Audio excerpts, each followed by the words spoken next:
Hello there, and welcome to Secretum Histories, where the past settles in slowly, the mysteries stay quiet, and tonight we let one of the oldest questions in human history sit beside us for a while.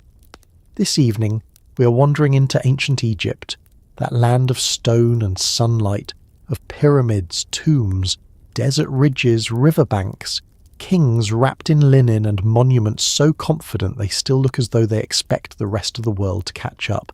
But we are not only visiting the Egypt most people think they know.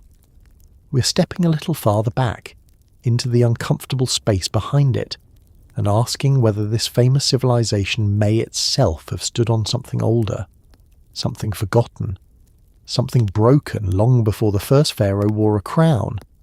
It is a strange question, though perhaps not as strange as it first sounds. Ancient Egypt already feels ancient even when we describe it in its own proper age. To call it old is almost silly. Of course it is old. It is one of those places that makes nearly everything else feel like it happened last Thursday. And yet, for many people, there has always been a faint itch in the mind when looking at Egypt, especially its oldest monuments. A sense that some parts of it arrive too confidently, too fully formed, too ready. Not everywhere, and not in every period, but in just enough places to make the question linger. Was all of this truly built from the ground up by the civilization history books describe? Or did Egypt inherit more than we realize? Did it rise not from an empty beginning, but from ruins, memories, broken foundations, and old knowledge left behind by people whose names did not survive? Before we drift any deeper into that thought, I would love to know where you are listening from tonight and what time it is where you are right now. It feels fitting, doesn't it, to talk about Egypt and deep history while people in different rooms, different cities and different corners of the world arrive here together for the same quiet story. Some of you may be listening late at night, with a lamp still on in the corner and the day not quite finished with you. Some may be listening in the early hours before everything begins again. And somewhere, I suspect, someone is hearing this while promising themselves they will only stay awake for 10 minutes, which history has heard before. If this is the sort of tale you enjoy settling into, the kind that lets your thoughts slow down while the questions get larger, then do consider liking the video and subscribing. It helps this little corner of calm find other listeners who may also want an evening spent with old stones, older doubts, and the very patient mysteries of the ancient world. And as always, I hope the story is soothing enough to ease you towards sleep, though if it keeps you awake just a bit longer, then at least you will have spent that time in decent company, with Egypt on one side and a lost civilization on the other. Now, when most people picture ancient Egypt, they picture certainty. They picture big answers. A pyramid is a pyramid. A pharaoh is a pharaoh. A sphinx is a sphinx. It all seems fixed in place, like museum labels turned into landscape. School books, documentaries, and glossy illustrations have trained us to imagine Egypt as a complete thing, almost sealed off from doubt. It begins with early dynasties, grows stronger, builds larger, rules longer, then passes through decline, conquest, rediscovery, and modern fascination. A grand civilization with a timeline, a style, a religion, a river, a burial system, and enough stone to make every later empire look a little flimsy. That picture is not wrong, at least not entirely. Egypt was real, organized, sophisticated, and capable in ways that still impress any honest observer. People farmed the Nile Valley, they built cities, they developed kingship, they created writing, rituals, calendars, craft traditions, state administration, and monumental architecture. None of that needs magic. None of that needs fantasy.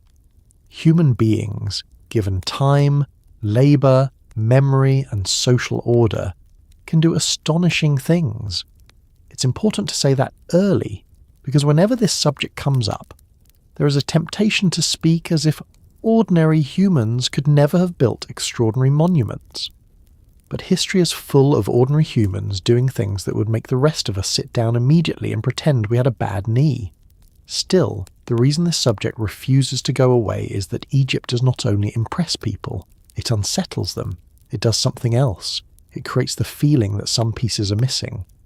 You see it especially when people first encounter the oldest stone monuments, the Great Pyramid, the Sphinx, the vast temple platforms, the scale of quarrying, the precision of certain cuts, the alignment of certain structures, the confidence of the engineering. Even people who accept the standard timeline without hesitation will sometimes admit to a private moment of pause. Not disbelief exactly, just pause, a small inward step, a question that sounds something like this. How did all of this appear so well developed so early? That little pause is where tonight's story begins. To understand why the idea of a lost civilization attaches itself so strongly to Egypt, it helps to notice how the place feels before you even know very much about it. Egypt is visually persuasive. It does not merely tell you it is important, it looks important. The desert does half the work. Sand, cliffs, emptiness, hard sunlight, long distances, low vegetation, a horizon that seems to strip away modern clutter. Then the monuments rise out of that setting in a way that feels almost unfair. A temple column in the middle of a modern city would still be interesting, of course, but a temple column in the Egyptian landscape can make you feel as though time itself has become a little embarrassed and stepped out of the way. And because the setting is so severe, the survival of stone becomes part of the mystery. Wood rots, cloth tears, mud brick collapses, entire villages disappear. But stone, especially in dry conditions, waits. That means Egypt gives us a visual illusion that can be hard to shake. It looks as though the oldest things are also the clearest things. In reality, much has vanished. Vast stretches of life in the Nile Valley are gone. Houses, workshops, timber structures, river ports, shrines made from less durable material, and all the daily worlds of people who cooked, traded, argued, slept, raised children, and repaired sandals in the shadow of monuments are harder to see. What remains most dramatically are the things built to last, or at least the things lucky enough to outlast their surroundings. That matters because the idea of a lost civilization often begins when survival is mistaken for totality. We see what remains and imagine it must represent everything. Then we notice gaps, and the gaps begin to glow. If a civilization as famous as Egypt still contains blank spaces, then what else might have stood there before? If dynastic Egypt itself rests on a deeper prehistory, and it does, then how much of that deeper past has been lost? And if much has been lost, could some important layer beneath the pharaohs still be hidden from us? This is where the conversation often divides into two roads. One road is cautious, archaeological and gradual. It says yes, of course Egypt had a long prehistory. Of course there were people in the Nile Valley before the dynasties. Of course cultures develop over time, borrowing, adapting, experimenting, failing and building on what came before. Of course not every foundation survives. Of course sites are reused. Of course later builders may stand on older ground. Nothing strange there. The other road is much bolder. It asks whether something far older and far more advanced existed before known Egypt, then vanished in catastrophe, leaving only fragments, hints and heavy stones that later Egyptians inherited, reused, restored or copied. You can see why the second road gets more attention. It has bigger weather. It has catastrophe. It has collapse. It has hidden builders and buried ages and all the ingredients that keep a human imagination happily employed long after bedtime. And to be fair, the idea is not ridiculous simply because it is dramatic. Human history contains forgotten peoples, lost cities, drowned shorelines, abandoned ritual centres, erased lineages, and environmental changes large enough to uproot whole ways of life. The Earth has no obligation to preserve our paperwork. Many things have been lost.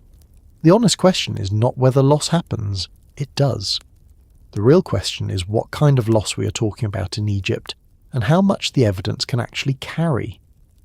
Even so, before we get to evidence, it is worth lingering with the emotion of the idea because that is part of why this story has held people for so long. there is something deeply compelling about the possibility that the world we know is not the first version of itself, that beneath the foundations of famous civilizations there may lie the remains of earlier attempts, earlier achievements, earlier collapses. It turns history into a layered place rather than a straight line. It makes human memory feel incomplete. It also flatters us in a peculiar way, because it suggests that our fascination is not paranoia, but instinct. Perhaps, we think, we are sensing something real. Perhaps those ancient stones do not only look old. Perhaps they are older than the story attached to them.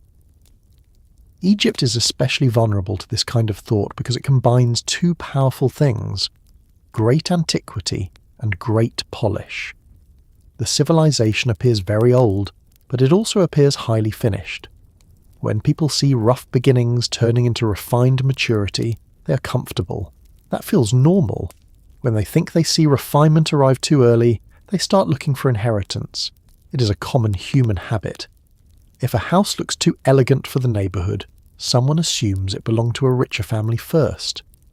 If a recipe tastes too good, someone suspects a grandmother is hiding in the background. And if a civilization's most famous stones seem almost shockingly competent, then the mind starts muttering that perhaps somebody, somewhere, had already practiced. Of course, history is full of leaps that look sudden from a distance and less sudden up close. That is another thing we have to remember. The farther away you stand from the past, the more compressed it becomes. Centuries can look like moments. Generations can blur. 1,000 small developments, each ordinary in itself, can produce something that later ages mistake for a miracle of sudden appearance. The first time you see the final product, you may not see the experiments, the failed attempts, the local traditions, the imported ideas, the incremental technical improvements, the cultural conditions that made it possible, or the many people whose work did not survive in dramatic form. What feels abrupt may have been anything but abrupt to those living through it. And yet, despite that caution, some places in Egypt continue to inspire the feeling that there is more underneath the official picture. The Sphinx does this, Giza does this, certain early stoneworks do this. The odd transitions from mud brick traditions to great stone architecture do this. The scale of some undertakings does this. So do the many ways in which the landscape itself has changed since the earliest phases of settlement. Today people imagine Egypt as eternal desert, but the environment has not always been what it is now. The Nile Valley sits within a larger North African story, and that story includes greener periods, wetter climates, changing habitats, shifting human migration, and lost landscapes that do not easily appear in the postcard version of Egypt. The farther back we go, the stranger the setting becomes. That alone opens an important door. If the land once looked different, then the human story on that land may also have been different. People may have lived, gathered, buried, carved, marked, and built in places that later became inhospitable, buried, eroded, or forgotten. Whole regions that now feel empty may once have supported life in ways that are hard to picture if you only know the Egypt of blazing sand and narrow green riverbanks. So when someone asks whether ancient Egypt was built on the ruins of a lost civilization, part of the answer may depend on what they mean by lost. Do they mean a globe-spanning advanced society with vanished machines and impossible knowledge? Or do they mean older cultures, older sacred sites, older patterns of settlement, older memories, and older people whose achievements were partly absorbed into the civilization that later became dynastic Egypt? Those are not the same claim. The first is much grander. The second is, in a sense, unavoidable. Every civilization inherits. Every state rises on older ground. No kingdom begins on a blank page. Even when rulers claim to found a new order, they do so in landscapes already shaped by those who came before. Paths exist. Burial grounds exist. Quarries exist. Ritual habits exist. Stories exist. Water routes exist. Good building locations exist. A later people may rename a place, monumentalize it, reorganize it, centralize it, and wrap it in official ideology, but that does not mean the place had no life before. In fact, the opposite is often true. The most sacred places are reused precisely because they were already important. You can already feel the subject beginning to sharpen. We're not only asking whether there was something before Egypt. There certainly was. We're asking what that before looked like, how much of it is recoverable, whether any of it was truly monumental or technically impressive in ways that fed later Egyptian civilization, and whether the hints people point to are signs of ordinary cultural inheritance or evidence of something much more dramatic. This also explains why the conversation can become heated. For some people, the idea of a lost civilization beneath Egypt feels like a thrilling correction to academic caution. For others, it feels like an unnecessary insult to ancient Egyptians, as if their real achievements need to be handed to ghosts. Both reactions miss something. It is possible to honour what Egyptians built and still ask whether they inherited older sites, older traditions, or older knowledge. It is also possible to ask bold questions without assuming every unexplained feature must belong to a vanished super-civilization that conveniently left no signed confession. The challenge, as always, is patience. Patience with evidence. Patience with landscape. Patience with time. Egypt invites impatience because its monuments are so visually forceful. You look at them and want an answer immediately. You want a clean story. Built by this king, in this year, for this reason. End of matter. Or else you want the opposite kind of certainty. Built by a lost civilization, in a forgotten age. Before catastrophe. End of matter. Human beings are very fond of replacing one simplification with another. It saves effort. It also makes terrible history. So tonight, we begin more quietly than that. We begin with the admission that Egypt is both known and not fully known, that the civilization is real and remarkable, but also layered, that its landscapes changed, that its prehistory runs deep, that sites can be older than the structures standing on them, that later builders can reuse earlier foundations, that memory can survive in ritual long after names disappear, and that some of the strongest mysteries in the ancient world are not inventions but products of the simple fact that time destroys context faster than it destroys stone. Perhaps that is why Egypt continues to produce this particular feeling in so many minds. Not because it is alien, not because it is beyond human ability, but because it stands at an awkward meeting point between visibility and loss. There is enough left to make us stare, and enough missing to keep us guessing. A broken wall here, an uncertain date there, a monument whose weathering starts arguments, a plateau that may have been important before the structures most tourists come to see, a civilization that seems to step onto the stage already dressed for the part. Not fully, not everywhere, but enough to raise the old question again and again, and once that question has been raised, it is hard not to follow it. Because if the Egypt we know was not the first great story written on that land, then who came before? What kind of people moved through that older world? What did the Nile Valley look like before pharaohs, before dynasties, before pyramids, before the desert became the desert we imagine now? What traces of those earlier lives remain in the ground, in the stone, in the placement of sacred sites, in the habits of settlement, in the very fact that Egypt emerged where it did and not somewhere else? To start answering that, we have to step back before the great kings, before the famous monuments, before the crowns of Upper and Lower Egypt were joined, and before history begins to feel familiar. We need to meet the people who lived in the Nile Valley long before the classic image of Egypt took shape, because that older world, half visible and half buried, is where the ground under this mystery really begins to form. Most of us meet Egypt in finished form. We do not meet it as a messy beginning. We meet it with the gold already polished, the pyramids already standing, the kings already named, and the desert already doing its excellent work of making everything look older, grander, and slightly more certain than the rest of the world. Egypt arrives in the imagination like a place that skipped the awkward years. Other civilizations often feel as though they grew in public. You can watch them try things, improve things, borrow things, and make mistakes. Egypt, by contrast, can give the impression of having shown up to history already dressed for the occasion, as if it had somehow managed to avoid the whole fumbling around stage that usually comes with being human. That impression is one of the reasons people keep circling back to the same uneasy thought. Not always loudly, not always in a dramatic way. Sometimes it is only a quiet suspicion at the back of the mind. You look at Egypt and feel that some part of the story started earlier than the labels suggest. Not necessarily because the official timeline must be wrong in every respect, and not because every mystery requires an exotic answer, but because there is something about the oldest and most famous parts of Egypt that feels less like the start of a civilization, and more like the point at which a civilization is already very sure of itself. It is worth noticing that feeling before we even decide what to do with it. People are often embarrassed by intuition, especially when the topic is history. They worry that if they admit a place feels odd, they are being irrational. But feeling is usually where curiosity begins.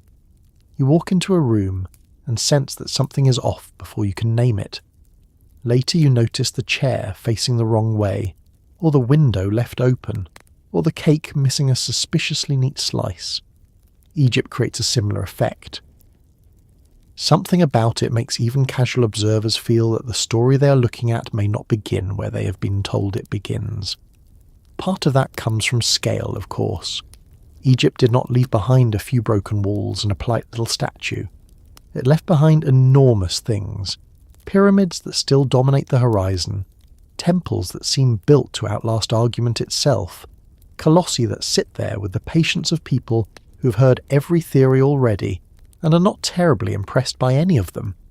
Even the smaller surviving objects can feel strangely complete. Stone vessels cut with unnerving confidence. Granite blocks fitted in ways that make modern people lean in and squint a bit. Layouts aligned with care. Surfaces worked in hard materials that do not exactly invite casual craftsmanship. The result is not just admiration, it is the sense that one is looking at a culture that had already learned a great deal by the time it began building the things most visitors come to see. And that is where the strange feeling begins to settle in. If Egypt was already that capable in its earliest great monuments, then where are the steps that led there? Where is the long staircase of visible trial and error that we expect to find beneath such confidence? Some of those steps do exist, certainly. Archaeology has not left us entirely blind. There are pre-dynastic cultures, early settlements, evolving burial customs, changing forms of authority, early royal tombs, and the gradual consolidation that eventually produced the dynastic state. The story is not empty before the pharaohs. It is not as if the Nile Valley sat idle until somebody suddenly decided to invent kingship and start stacking limestone with superhuman resolve. Yet even after acknowledging that longer development, many people still feel that certain features of Egypt appear with remarkable assurance. Take the Giza plateau, that famous stretch of stone and desert where the world's imagination likes to camp permanently. When people think of Egypt, they often think of Giza first, and for understandable reasons. There are few places on Earth where the combination of mass, precision, age, and plain visual nerve is so strong. The Great Pyramid does not ask for your attention. It assumes it already has it. It sits there like a statement no one has managed to argue with convincingly for 4,500 years. And near it sits the Sphinx, which has spent most of recorded history looking as though it knows something inconvenient, and sees no reason to share it before bedtime. Now, mainstream history offers explanations for these monuments. Those explanations are not flimsy inventions. There is evidence for 4th Dynasty royal activity at Giza. There are quarry marks, associated cemeteries, workers' settlements, transport systems, logistical networks, and other contextual clues that link the site to known phases of Old Kingdom Egypt. None of that should be tossed aside just because mystery is more entertaining than administration. But even with that context in place, something about Giza continues to feel heavier than a neat summary can comfortably hold. Not heavier in the sense of impossible, but heavier in the sense of layered, as though the plateau itself may have mattered before the monuments that made it famous. This is a common problem in ancient landscapes. The structure people come to see is not always the first important thing that happened there. Sacred places are often reused. High ground gets reused. Good building platforms get reused. Places with line of sight, geological stability, symbolic significance, water access, or ritual memory tend to attract later builders the way useful kitchens attract relatives during holidays. One generation marks a place. Another generation formalizes it. Another rebuilds it in stone. Another claims it in the name of a ruler. By the time the final monument is standing, the place can look as though it began with the latest structure, when in fact that structure may be only the most durable sentence in a much longer conversation. That possibility matters enormously in Egypt because the civilization we know so well was also a civilization deeply invested in the past. Egyptians were not careless about memory. They restored older monuments, imitated earlier styles, reinscribed older stones, reused sacred ground, and tied themselves to antiquity whenever it served religious or political purposes. Even within pharaonic history, later Egyptians sometimes looked backward toward earlier ages with reverence. If they themselves understood that sacred authority could be inherited, renewed, or claimed through connection to older places, then it would be rather odd for us to assume that everything began fresh and tidy each time a new dynasty made an announcement. Then there is the question of environment, which does a great deal to unsettle the simple picture of Egypt as eternal desert kingdom. Today, when people say Egypt, they often imagine blazing sand, hard blue sky, and the narrow green ribbon of the Nile cutting through dryness on either side. That image is not wrong, but it is late. Go far enough back, and North Africa was not the same world. There were wetter periods, there were greener landscapes, there were lakes, grasslands, animals in places where now you would mostly expect heat, dust, and regret. Human groups moved across those changing environments, settled, adapted, left traces, buried their dead, and marked the land long before the classic image of dynastic Egypt came fully into view. This is where the idea of something before becomes more serious and less theatrical. Because there really was something before. Quite a lot, in fact. There were people in the Nile Valley and surrounding regions for thousands of years before the Great Pyramids. There were cultures before pharaohs, long stretches of development before the political unification of Egypt, and older ways of living that do not survive in the popular imagination, because they do not come packaged with colossal statues and convenient museum gift shops. The issue is not whether there was a before, there was. The issue is what kind of before it was, and whether later Egypt simply emerged from it in a normal historical way, or whether it inherited far more from older worlds than most people realise. One reason the stronger theories keep returning is the sheer neatness of the conventional picture when presented in simplified form. Schoolbook history has a habit of ironing things flat. It likes dates, named rulers, and clean beginnings. It says here is early Egypt, here is unification, here are the dynasties, here are the pyramids, here is the empire, and there you are, sorted like socks in a drawer. Real history is rarely so cooperative. Real history is full of overlap, survival, reuse, regional variation, and long periods where the ground beneath the big story is shifting in ways that later summaries tidy up far too much. So when people encounter details that do not fit the smooth version, they can swing too far in the other direction and decide that the whole thing must be built on hidden ruins from an advanced lost age. Usually the truth lives somewhere less dramatic but more interesting than either extreme. Still, we should not pretend the questions are foolish. Why do some of Egypt's oldest monumental achievements feel so mature? Why do certain engineering choices seem to appear with remarkable confidence? Why do some sites look as if their importance predates the structures now standing on them? Why does the Sphinx, in particular, produce so much disagreement about age, weathering, restoration, and original context? Why does Giza inspire the sense of inheritance rather than simple inauguration? And why, whenever people stand before these monuments, do they so often describe not only awe, but the stronger, stranger feeling that they are arriving late to a story that was already underway? That last point may be the most important. Egypt often feels less like the beginning of something, and more like the surviving middle, as though earlier chapters have gone missing, leaving us with a civilization already deep into its own confidence. The effect is especially strong because stone survives while softer materials vanish. Whole layers of ordinary life disappear. Wood, reed, leather, textiles, temporary shrines, simple dwellings, and the countless practical structures that make up most of human existence do not always remain.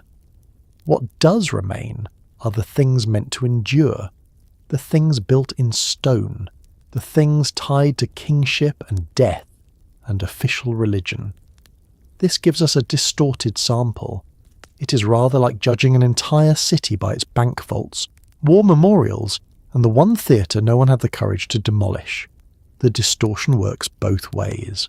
On the one hand, it can make Egypt look more abrupt than it was, because the fragile evidence for gradual development is harder to see.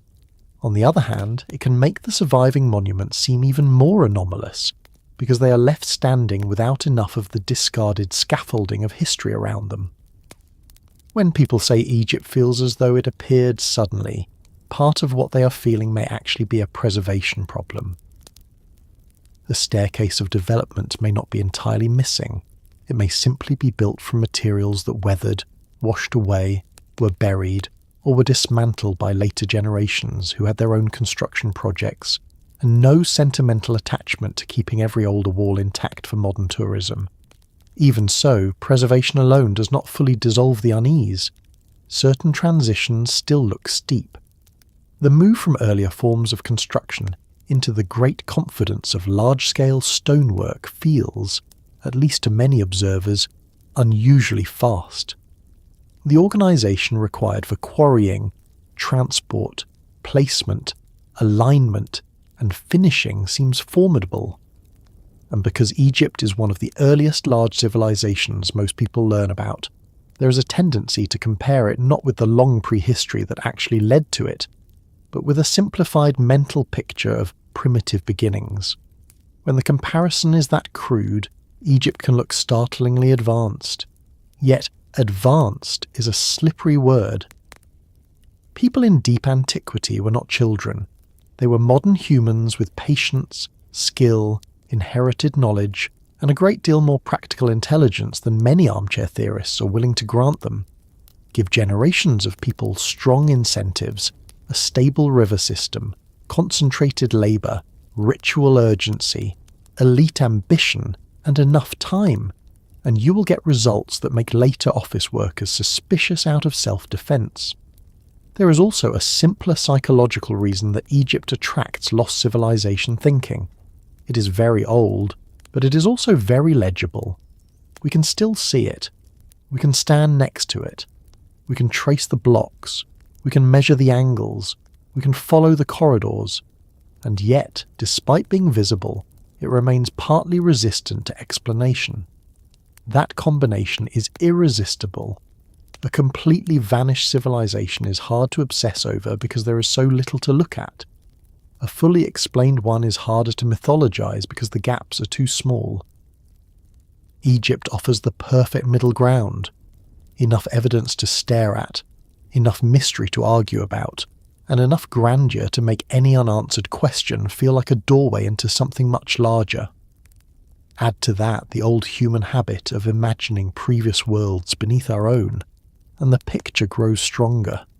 People have always been drawn to stories of civilizations before civilization, golden ages before decline, floods that erased earlier peoples, wise survivors carrying knowledge into a new age, hidden keepers of memory, ruined worlds beneath famous ruins.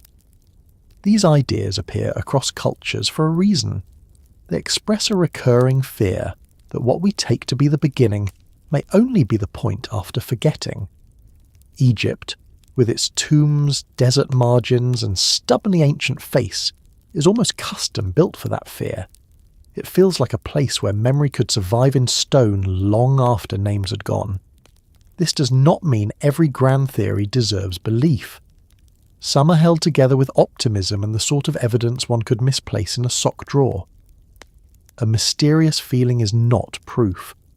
A monument that looks impressive is not automatically older than historians think. Erosion patterns need geology, not mood. Alignment needs measurement, not a raised eyebrow. Claims about vanished global super-civilizations need more than a tourist standing at Giza whispering, "Well, this seems a bit much." And yet skepticism should not become laziness either. There is a bad habit in some corners of scholarship and popular history alike, where difficult questions are brushed aside with a tone of annoyed finality, as if curiosity itself were the problem. It is not. The problem is careless curiosity. Careful curiosity is how the picture improves. So what does careful curiosity notice here? It notices that Egypt had long prehistory. It notices that the Nile Valley was inhabited and culturally active before dynastic unification. It notices that climate and landscape changed dramatically over time. It notices that sacred and strategic locations tend to be reused. It notices that later monumental building can rise on older foundations, both literal and cultural. It notices that early Egypt did not emerge in a vacuum, but from regional developments spread across thousands of years. It also notices that some monuments and sites remain difficult to contextualize neatly, and that the feeling of something came before may sometimes reflect real historical layering rather than fantasy. That distinction is vital. There is a large difference between saying Egypt may have incorporated older sites, inherited sacred places, and built upon much deeper cultural roots than popular history usually emphasizes, and saying the pyramids were obviously leftovers from a vanished super-civilization with mysterious power tools and a regrettably poor filing system. The first claim is moderate and historically plausible. The second is exciting, but excitement has never once been accepted by archaeology as a substitute for evidence, though one suspects it has tried. If we stay with the first claim, the landscape becomes immediately richer. Egypt stops being a magic trick and starts becoming a layered human world. The dynastic state is still impressive, perhaps even more impressive, because now we can see it not as a sudden miracle, but as the visible crest of a much deeper formation. What later appears polished may rest on forgotten generations of experiment, adaptation, migration, ritual, conflict, and memory. The polished surface is real, but it is not the whole depth of the thing. And once you start seeing Egypt that way, the strange feeling changes slightly. It becomes less like suspicion and more like recognition. Of course, something came before. The real challenge is learning how much of that older world still survives in the Egypt we think we know. You can even feel it in the way later Egyptians positioned themselves. They were not only builders, they were inheritors, restorers, imitators, renovators, and, when useful, very enthusiastic claimants of the past. A king could legitimize himself by linking his reign to older traditions. A temple could be renewed on an ancient site. A monument could be reinscribed. A sacred landscape could be refurbished rather than invented from scratch. If history inside pharaonic Egypt already involved layered reuse, it becomes easier to imagine similar layering reaching back beyond the dynasties themselves. The farther back we look, the more difficult the lines become, and the less reasonable it seems to insist on hard, clean beginnings. And then there is the plain fact that the desert keeps secrets well. Burial, erosion, wind-blown sediment, later construction, robbing, flooding, quarrying, and the general untidiness of millennia ensure that any ancient landscape is incomplete. Egypt is famous partly because so much survives, but that fame can make us forget how much is missing. Entire settlements are gone, organic materials have perished, Older surfaces lie buried beneath younger debris. Later occupation disturbed earlier layers. Some sites remain unexcavated. Others were excavated badly in earlier eras when archaeological method had all the delicacy of a kitchen drawer falling down the stairs. So when we say the evidence is incomplete, we are not making an excuse for fantasy. We are stating the ordinary condition of ancient history. And that ordinary incompleteness is enough, on its own, to keep the question alive. Not because it proves a lost civilization in the grandest sense, but because it leaves room for older, stranger, less visible histories beneath the polished Egypt of popular memory. The known Egypt is real. The dynasties are real. The monuments are real. Yet the ground under them is older, and the people under them had predecessors, and those predecessors lived in landscapes that do not look like the Egypt of postcards and film scenes. Once that sinks in, the familiar picture becomes less complete than it first appeared. So when people say Egypt feels as though something came before it, they may be responding to several truths at once. They may be sensing the gap between schoolbook neatness and archaeological complexity. They may be noticing the maturity of early monumental forms. They may be picking up on the reuse of sacred landscapes. They may be reacting to the long environmental history of the region. Or they may simply be standing in front of very old stone and having the entirely reasonable impression that human stories rarely begin with this much confidence. Whatever the cause, the feeling points us in the same direction, backward beyond the pharaohs, beyond the polished image of Egypt everyone knows, into the deeper Nile world where the first foundations of this question begin to take shape, among the people who lived there before kings carved their names into eternity.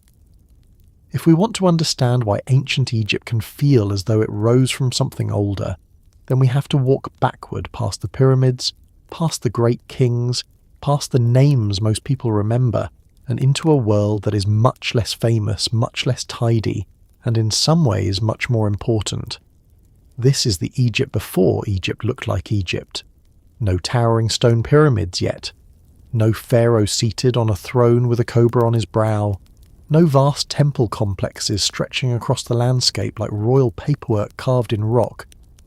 Instead, there is a much longer and quieter story, full of villages, burial grounds, shifting river channels, greener land, emerging rituals, local chiefs, craftspeople, farmers, traders, and communities slowly becoming something larger than themselves. It is not the version most people picture first, which is exactly why it matters. Pre-dynastic Egypt is the deep background to the civilization everyone knows. It is the long period before the formal dynasties, before the unification of Upper and Lower Egypt, before the state begins speaking in the loud and confident voice we associate with pharaonic power. And like many backgrounds, it has been underappreciated because it lacks the dramatic silhouette of the later monuments. It does not always leave behind the sort of thing that ends up on a refrigerator magnet or in a travel brochure. There are graves rather than giant pyramids, pottery rather than obelisks, settlements rather than grand ceremonial avenues, and evidence that often needs to be pieced together patiently rather than admired from a tour bus window. But that is the point. This is where the long preparation happened. It helps, first of all, to get rid of the misleading image that Egypt somehow began in a burst of royal ambition. Human life in the Nile Valley goes back far beyond the first kings. People did not suddenly appear when the dynastic clock started ticking. For thousands of years before the state unified, communities were already living in and around the region, adapting to changing environments, burying their dead, making tools, working stone, shaping pottery, moving animals, trading goods, and developing customs that would eventually feed into later Egyptian civilization. That does not mean pre-dynastic people were proto-Egyptians in the simple sense, as though they all woke up one day and agreed to become a future museum section. It means that the cultural, social, and material roots of pharaonic Egypt were forming over long stretches of time. One reason this earlier world can feel forgotten is that it resists the clean labels people prefer. Dynastic Egypt is easy to package. There are named rulers, political events, recognizable art styles, written records, and monuments that stand around reminding everyone they exist. Pre-dynastic Egypt is less cooperative. Much of it has to be reconstructed from archaeology, from cemeteries, settlement remains, tools, bones, ceramics, ornaments, traces of diet, trade goods, changes in burial practice, and patterns of craft production. It is a world we glimpse through evidence rather than hear through its own formal voice. There are no king lists for its earlier centuries, no giant inscriptions announcing a building program completed on budget and ahead of schedule. It asks for patience, which means it tends to lose the publicity contest against golden masks and giant stone lions. And yet, when you look closely, this earlier world is anything but empty. In fact, it is busy with the very kinds of developments that make later Egypt possible. Farming becomes more established. Communities become more settled in key regions. Craft specialization increases. Long-distance exchange grows more visible. Social differences appear more clearly in burials. Certain symbolic motifs begin to emerge. Authority becomes more concentrated in some places. Ritual behavior becomes more formal. In short, pre-dynastic Egypt is not a blank waiting room before history begins. It is history already happening, just without the later branding. The environmental setting matters here more than people often realise. Today the phrase ancient Egypt immediately conjures desert, but the older landscape was not identical to the one most of us imagine. The Sahara was not always the harsh expanse we know now. In earlier periods, parts of North Africa were much wetter. There were grasslands, lakes and environments that could support animals and human groups in regions now far more difficult to inhabit. Over long periods, as climate changed and the Sahara became increasingly arid, population shifted. Some groups moved toward more reliable water sources, especially the Nile Valley, where river-fed life offered continuity in an increasingly dry world. This gradual concentration of people into the Nile corridor is one of the great background forces of Egyptian civilization. The river became not merely useful, but central in a changing landscape that made dependable water and fertile land even more valuable. You can imagine the effect. As surrounding regions became less forgiving, the Nile Valley became more important, more crowded, and more strategically valuable. Settlements along the river and its nearby zones had reasons to grow, compete, cooperate, and organise. Agriculture could be sustained, resources could be managed, goods could move, ritual centres could become focal points, leadership could emerge in more formal ways. No one needed a mysterious lost machine for this. Climate, geography, and human adaptation were already doing enough heavy lifting, and unlike some later theories, they have the advantage of actually existing. Still, the pre-dynastic world was not uniform.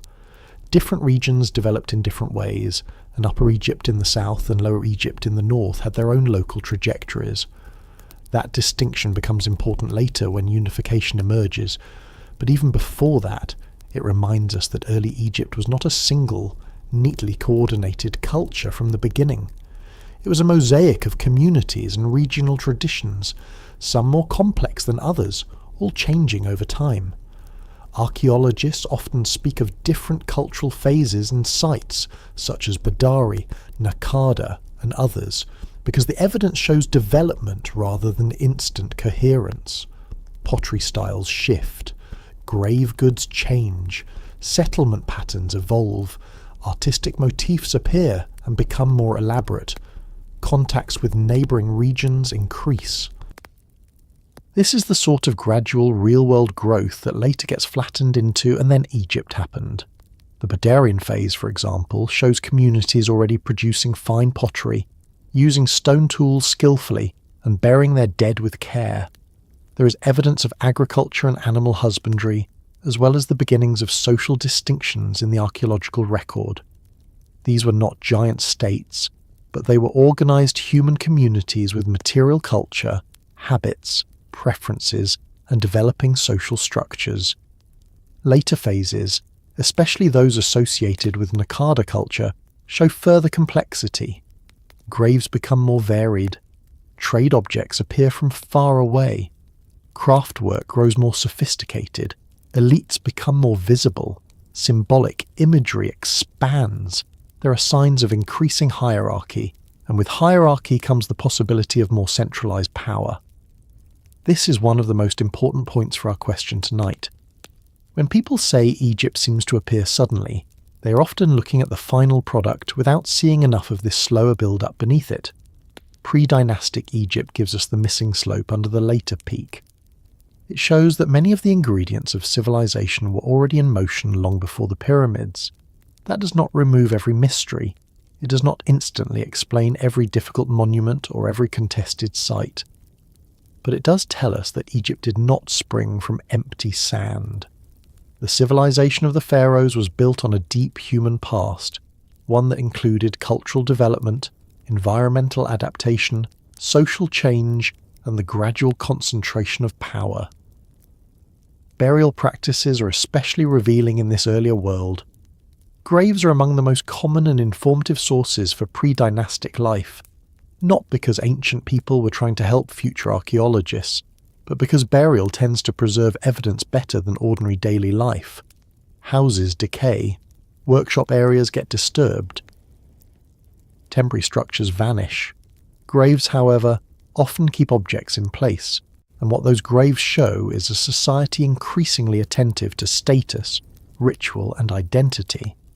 Some burials are simple, others contain goods that imply prestige, wealth, or special roles. Pottery, ornaments, tools, stone vessels, cosmetic palettes, and imported materials all begin to tell us something about how people saw themselves and each other. Death, as so often in archaeology, turns out to be very useful for understanding the living. Over time, some graves become markedly more elaborate, suggesting that not all members of society stood on equal ground. That might sound unsurprising since inequality is one of humanity's less charming hobbies, but it matters here because social hierarchy is a key step towards state formation.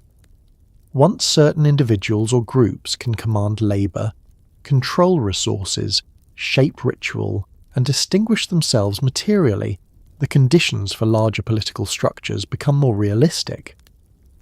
The path to kingship does not begin with a crown falling out of the sky. It begins with communities in which some people become more powerful than others, and that power starts taking visible form.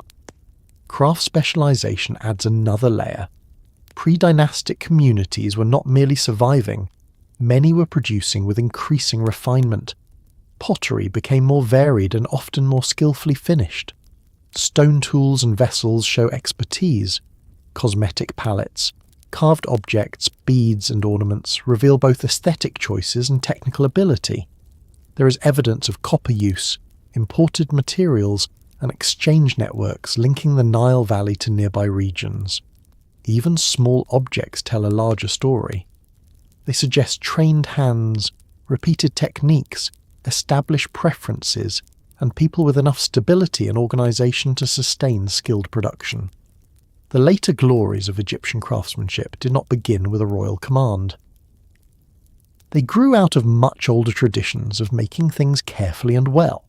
Trade is another quiet builder of civilizations. In pre-dynastic Egypt, there is evidence of contacts reaching beyond the immediate local world.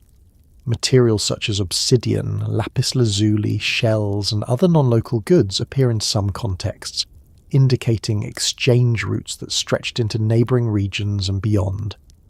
These networks mattered not only because they moved objects, but because they moved ideas, status markers, technologies, and social expectations. A community that participates in wider exchange is not culturally sealed. It is learning, adapting, comparing, and incorporating. Later, Egypt would become a major power with international contacts, but even before the dynasties, the Nile world was already part of broader regional systems. Now, none of this yet amounts to a lost civilization, in the dramatic sense some people prefer. The There are no confirmed pre-dynastic supercities buried under the sand waiting to reveal suspiciously modern machinery and an unfortunate number of documentaries. But there is something older, and it is significant. There is a long background of real human development, much of which popular memory has simply skipped over, because it is less visually overwhelming than the later monuments. The irony is that once you start to notice pre-dynastic Egypt, the later civilization becomes more impressive, not less. It stops looking like a miracle that landed from nowhere and starts looking like the result of long preparation by many generations whose names are mostly gone. At the same time, the forgotten quality of pre-dynastic Egypt leaves room for speculation, and perhaps understandably so. When the earlier world is only partly visible, the imagination gets to work. If later Egypt seems mature very early, and if the background is not widely understood, then some people will naturally wonder whether that background was even more impressive than archaeology currently shows. Could there have been larger centres, more developed ritual landscapes, more substantial architecture in perishable materials, or more continuity between earlier sacred places and later monumental sites? Those are fair questions.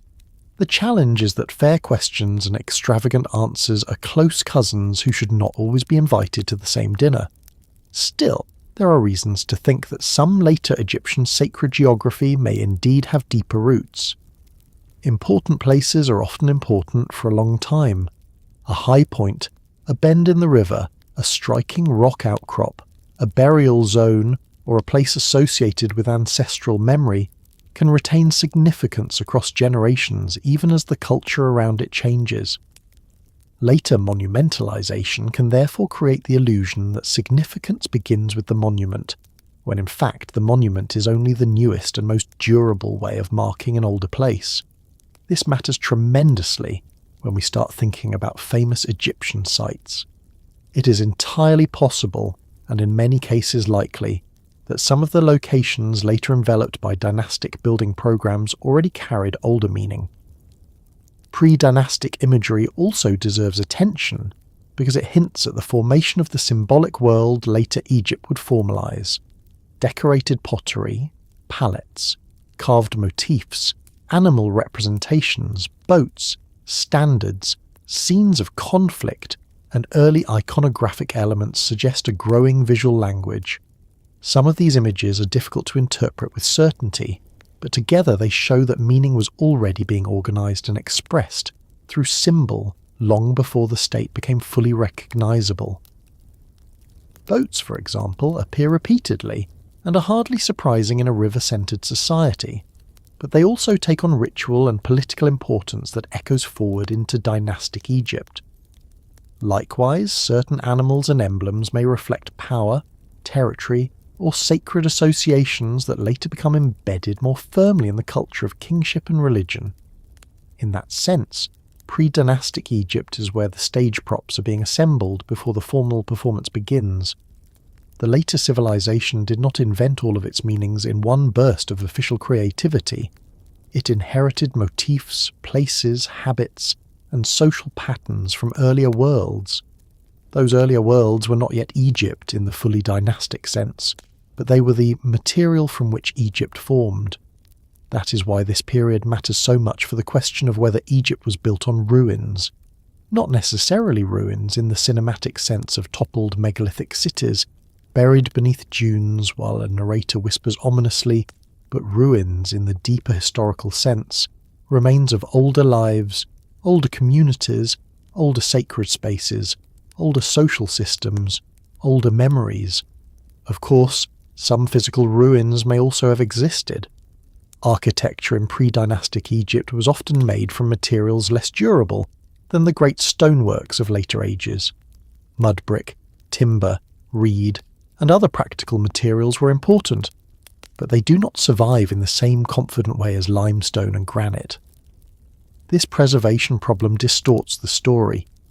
If early monumental or communal architecture existed in perishable forms, much of it may be gone or fragmentary, making the later stone tradition seem more abrupt than it truly was. We should be careful here, because maybe gone is not a blank check for fantasy. but it is a reminder that the archaeological record is selective.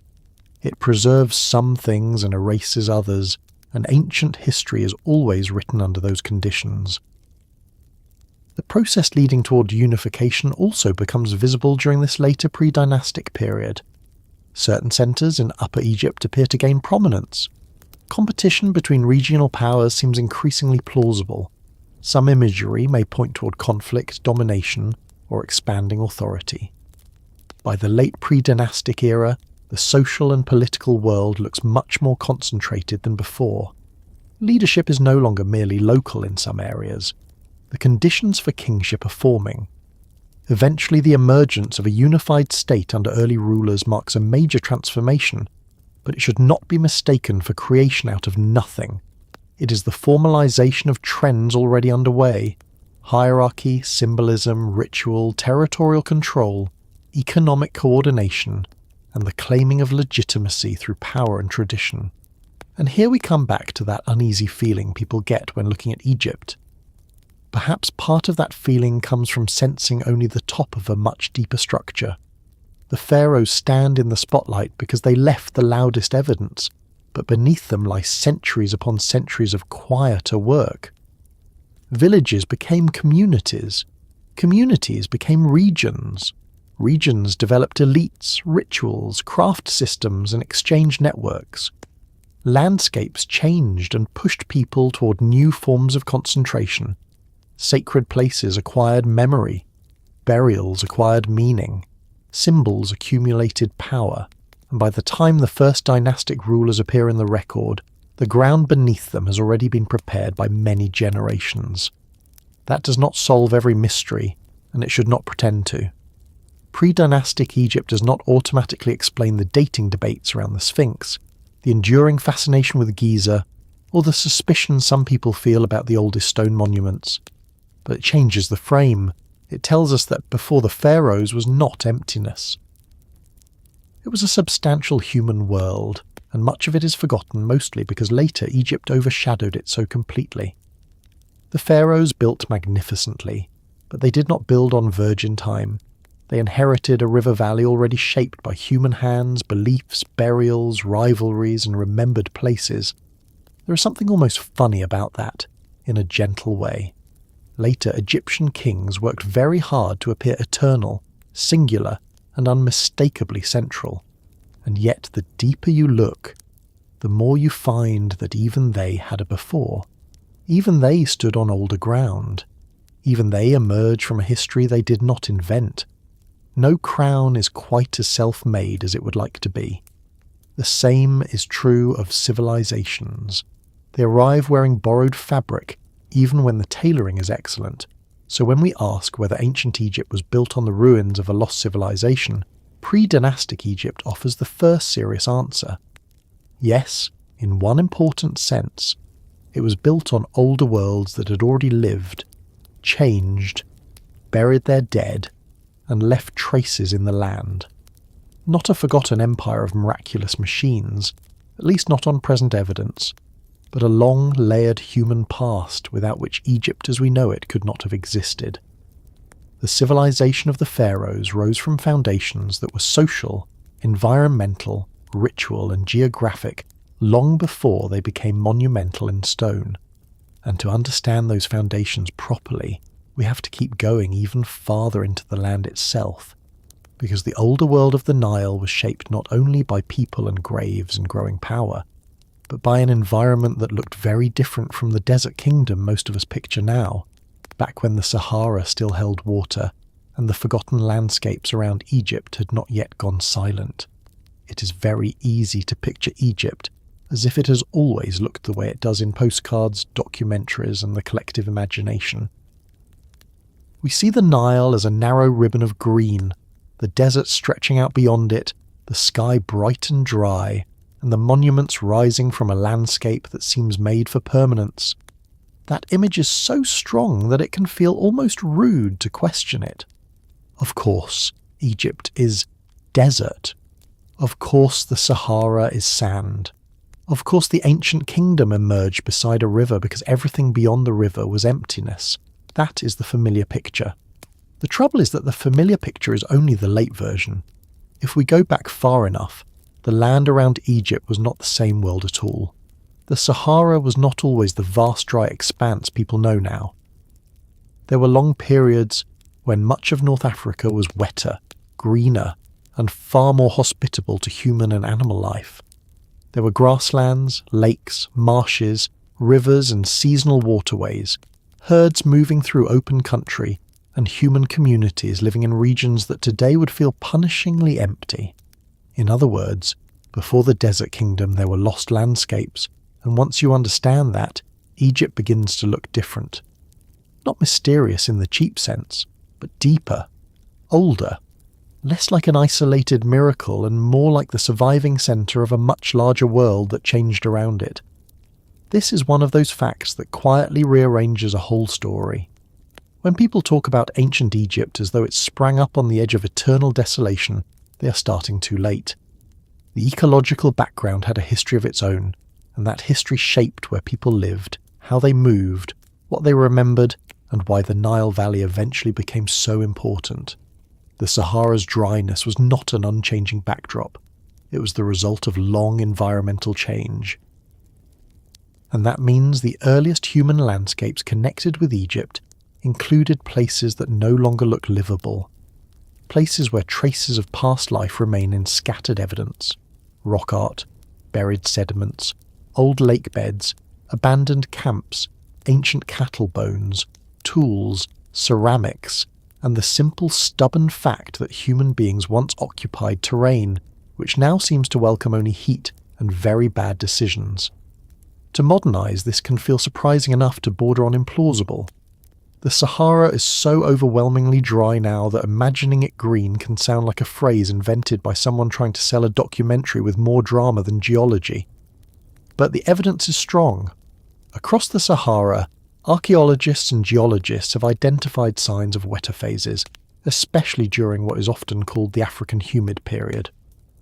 During parts of the early and middle Holocene, monsoon systems reached farther north than they do today. Rainfall patterns shifted, lakes formed or expanded, vegetation spread, animals ranged across areas now stripped down to stone, sand and memory. Human groups occupied those environments because they were, quite sensibly, worth occupying. This matters because environments do not merely decorate history, they organise it. They decide where food can be found, where animals can be followed, where settlements can persist, where routes can be taken, and where later civilizations may emerge.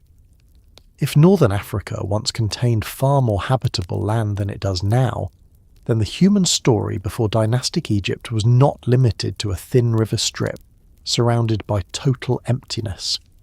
It included broader zones of movement and residence. There were communities beyond the later heartland of pharaonic Egypt, and some of those communities were living in places that later became too dry to support the same ways of life. Their world did not vanish because it never existed. It vanished because the climate changed, and the land changed with it. That is one of the quiet engines behind our whole question. When people ask whether ancient Egypt was built on the ruins of a lost civilization, they often imagine buried stone cities or forgotten engineering. But sometimes a lost world is not a city at all. Sometimes it is a landscape. A human world disappears because the environment that supported it disappears. Not instantly, not in one theatrical afternoon with thunder and regrettable lighting, but gradually across generations. Lakes shrink, grasslands retreat, water sources become less reliable, pastoral routes change, settlements become harder to sustain, people move, customs relocate, sacred places are abandoned or transformed. Over time, a once livable zone becomes marginal, then harsh, then nearly unthinkable as a place for regular life. What remains are fragments, and unless you know how to read them, the land itself gives little away. There is a peculiar effect this has on the imagination. When we stand in the desert today, we tend to assume it has always been telling the truth. It looks so absolute. It has that confidence dry landscapes often have, as though they have never been anything else and anyone suggesting otherwise ought to drink some water and lie down. But deserts can be deceptive in that way. They can preserve traces of other climates even while appearing timeless. Dry lake basins, fossil river channels, old shorelines, pollen records, faunal remains, and archaeological sites all remind us that the land has a memory deeper than its current surface appearance. The Sahara today is not false, exactly. It is simply late. Once that sinks in, the prehistory of Egypt becomes more expansive. The people who would eventually contribute to the rise of Egyptian civilization were not developing in a sealed corridor from the beginning. They were part of a broader northeastern African and Saharan story. Hunters, fishers, herders, early farming communities, mobile groups, and settled groups all moved across landscapes whose conditions shifted over time. Some populations likely concentrated more heavily toward the Nile as aridity increased.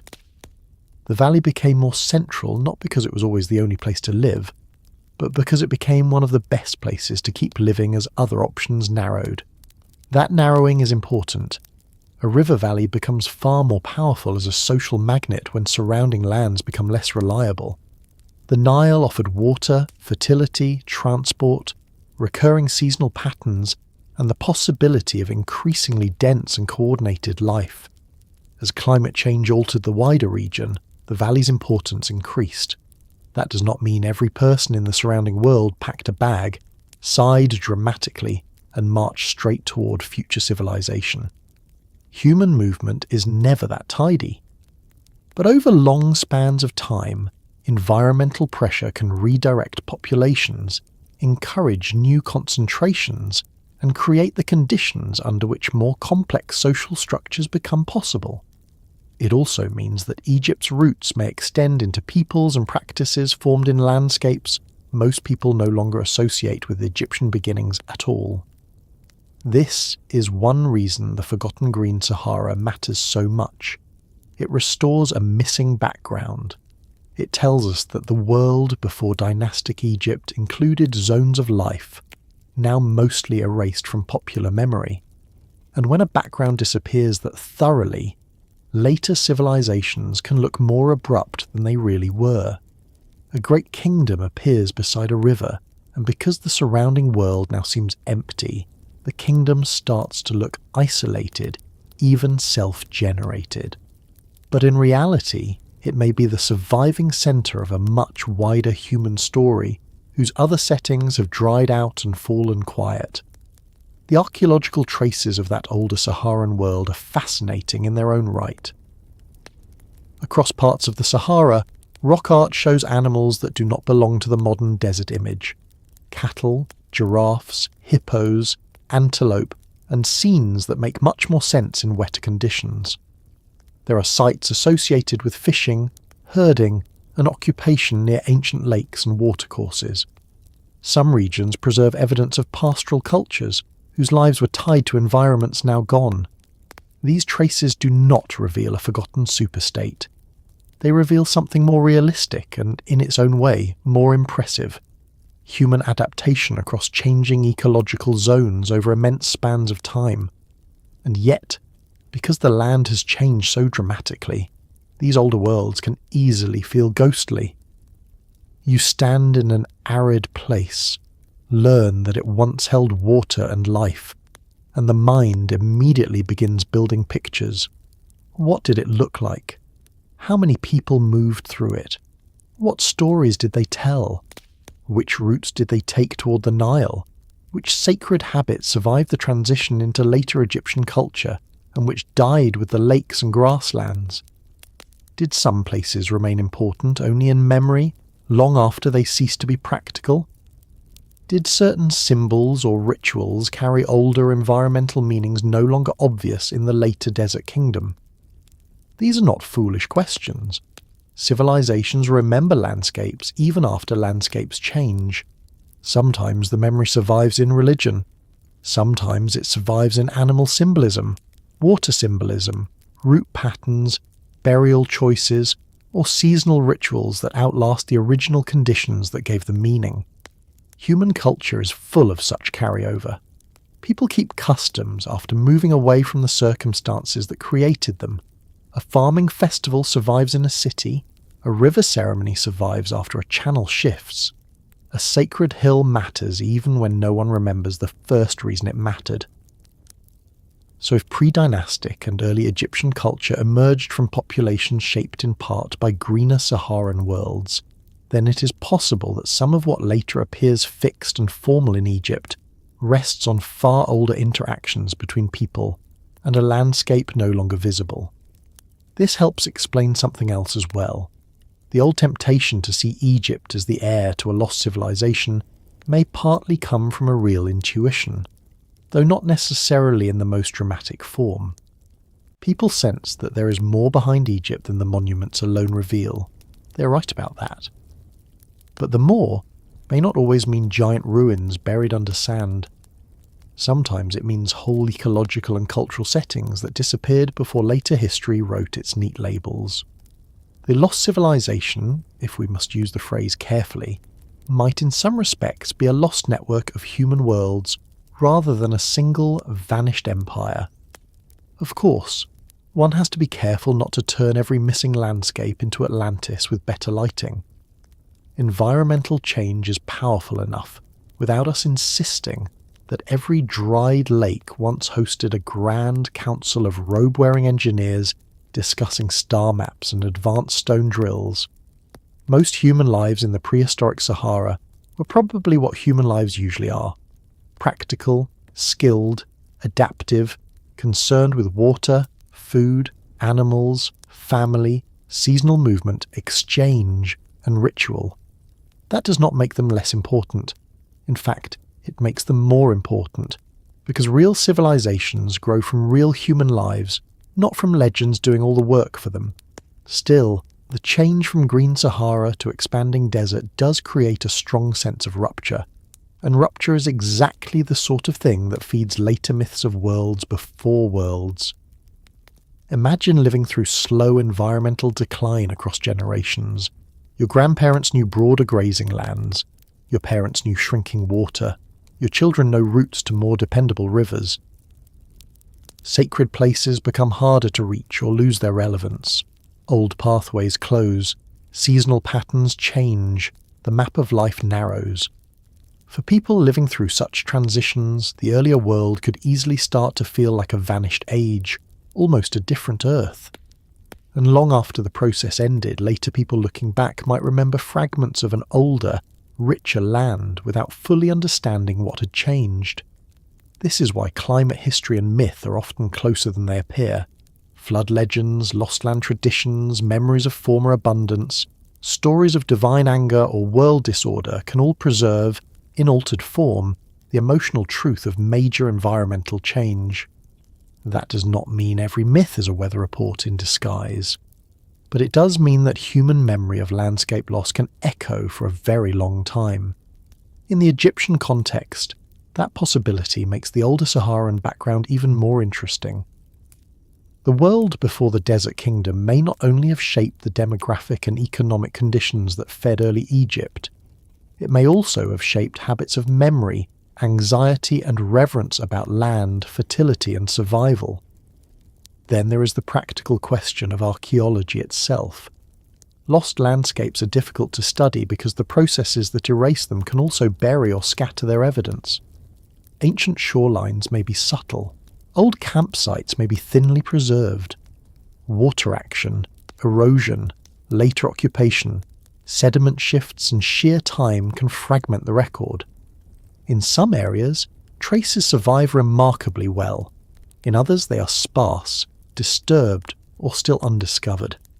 That incomplete record can create a strange tension. We know enough to say the greener Sahara was real and significant. We do not know enough to fill in every human story that unfolded there. So we are left with a world that is documented, but only in pieces. That partial visibility is exactly the kind of thing that keeps the imagination alert. It also forces us to reconsider what counts as a foundation. When people ask whether Egypt was built on ruins, they often picture stone foundations beneath stone monuments. But civilizations can be built on demographic foundations, ritual foundations, migratory foundations, ecological foundations. They can arise because older patterns of life were disrupted and redirected. In that sense, the drying of the Sahara may have laid part of the groundwork for Egypt without leaving behind one spectacular ruined capital for us to photograph. The ruins were broader than that. They were the remains of former ways of living spread across a changing land. And yet there is another layer to this story that makes the topic even more intriguing. A greener landscape also means different forms of weathering, different geological histories, different relationships between water and stone. That becomes highly relevant once we begin looking at Egyptian monuments whose surfaces have sparked debate. Because if the wider region once experienced wetter conditions, then questions about age, erosion and environmental context become more complicated than a simple desert picture would suggest. In other words, the Green Sahara does not only matter for human migration and forgotten settlements, it matters for how we think about the land itself, the stone itself, and whether certain features in Egypt might preserve traces of conditions older than the classic dynastic age. Before we get there, though, it is worth lingering a little longer with the human side of this vanished world. Try to imagine northern Africa not as a clean division between fertile river and empty waste, but as a shifting mosaic. Some regions wet, some drying, some still rich enough to support herding, hunting, gathering, fishing, or early cultivation. People moving in response to rainfall, pasture, and water availability. Communities forming and dissolving. Paths of exchange running through areas that later became far harder to cross. Animals appearing where they could not live now. Rituals tied to water, to animals, to ancestors buried in places that later lost their everyday usefulness. Then, over time, the habitable world contracts. The Nile becomes more central. Its predictability becomes more valuable. Its corridor becomes the stage on which later Egypt grows powerful. That is not a small background detail. It is the kind of transformation that can alter the destiny of a whole region. A stable river civilization can emerge most dramatically, not only because rivers are useful, but because surrounding ecological change makes them even more indispensable. The Nile did not create Egypt alone, of course. Human organization, belief, leadership, conflict, and skill all matter. But the increasing contrast between river fertility and surrounding aridity surely intensified the valley's role. In a greener world, the Nile was important. In a drying world, it became exceptional, and exceptional landscapes collect people, labour, ambition, and memory. They also collect stories. Later Egyptians lived in a kingdom bordered by desert, but that desert was not merely empty space, it was the remnant of a changed world. Even if they did not possess a scientific account of long Holocene climate shifts, they lived amid the results.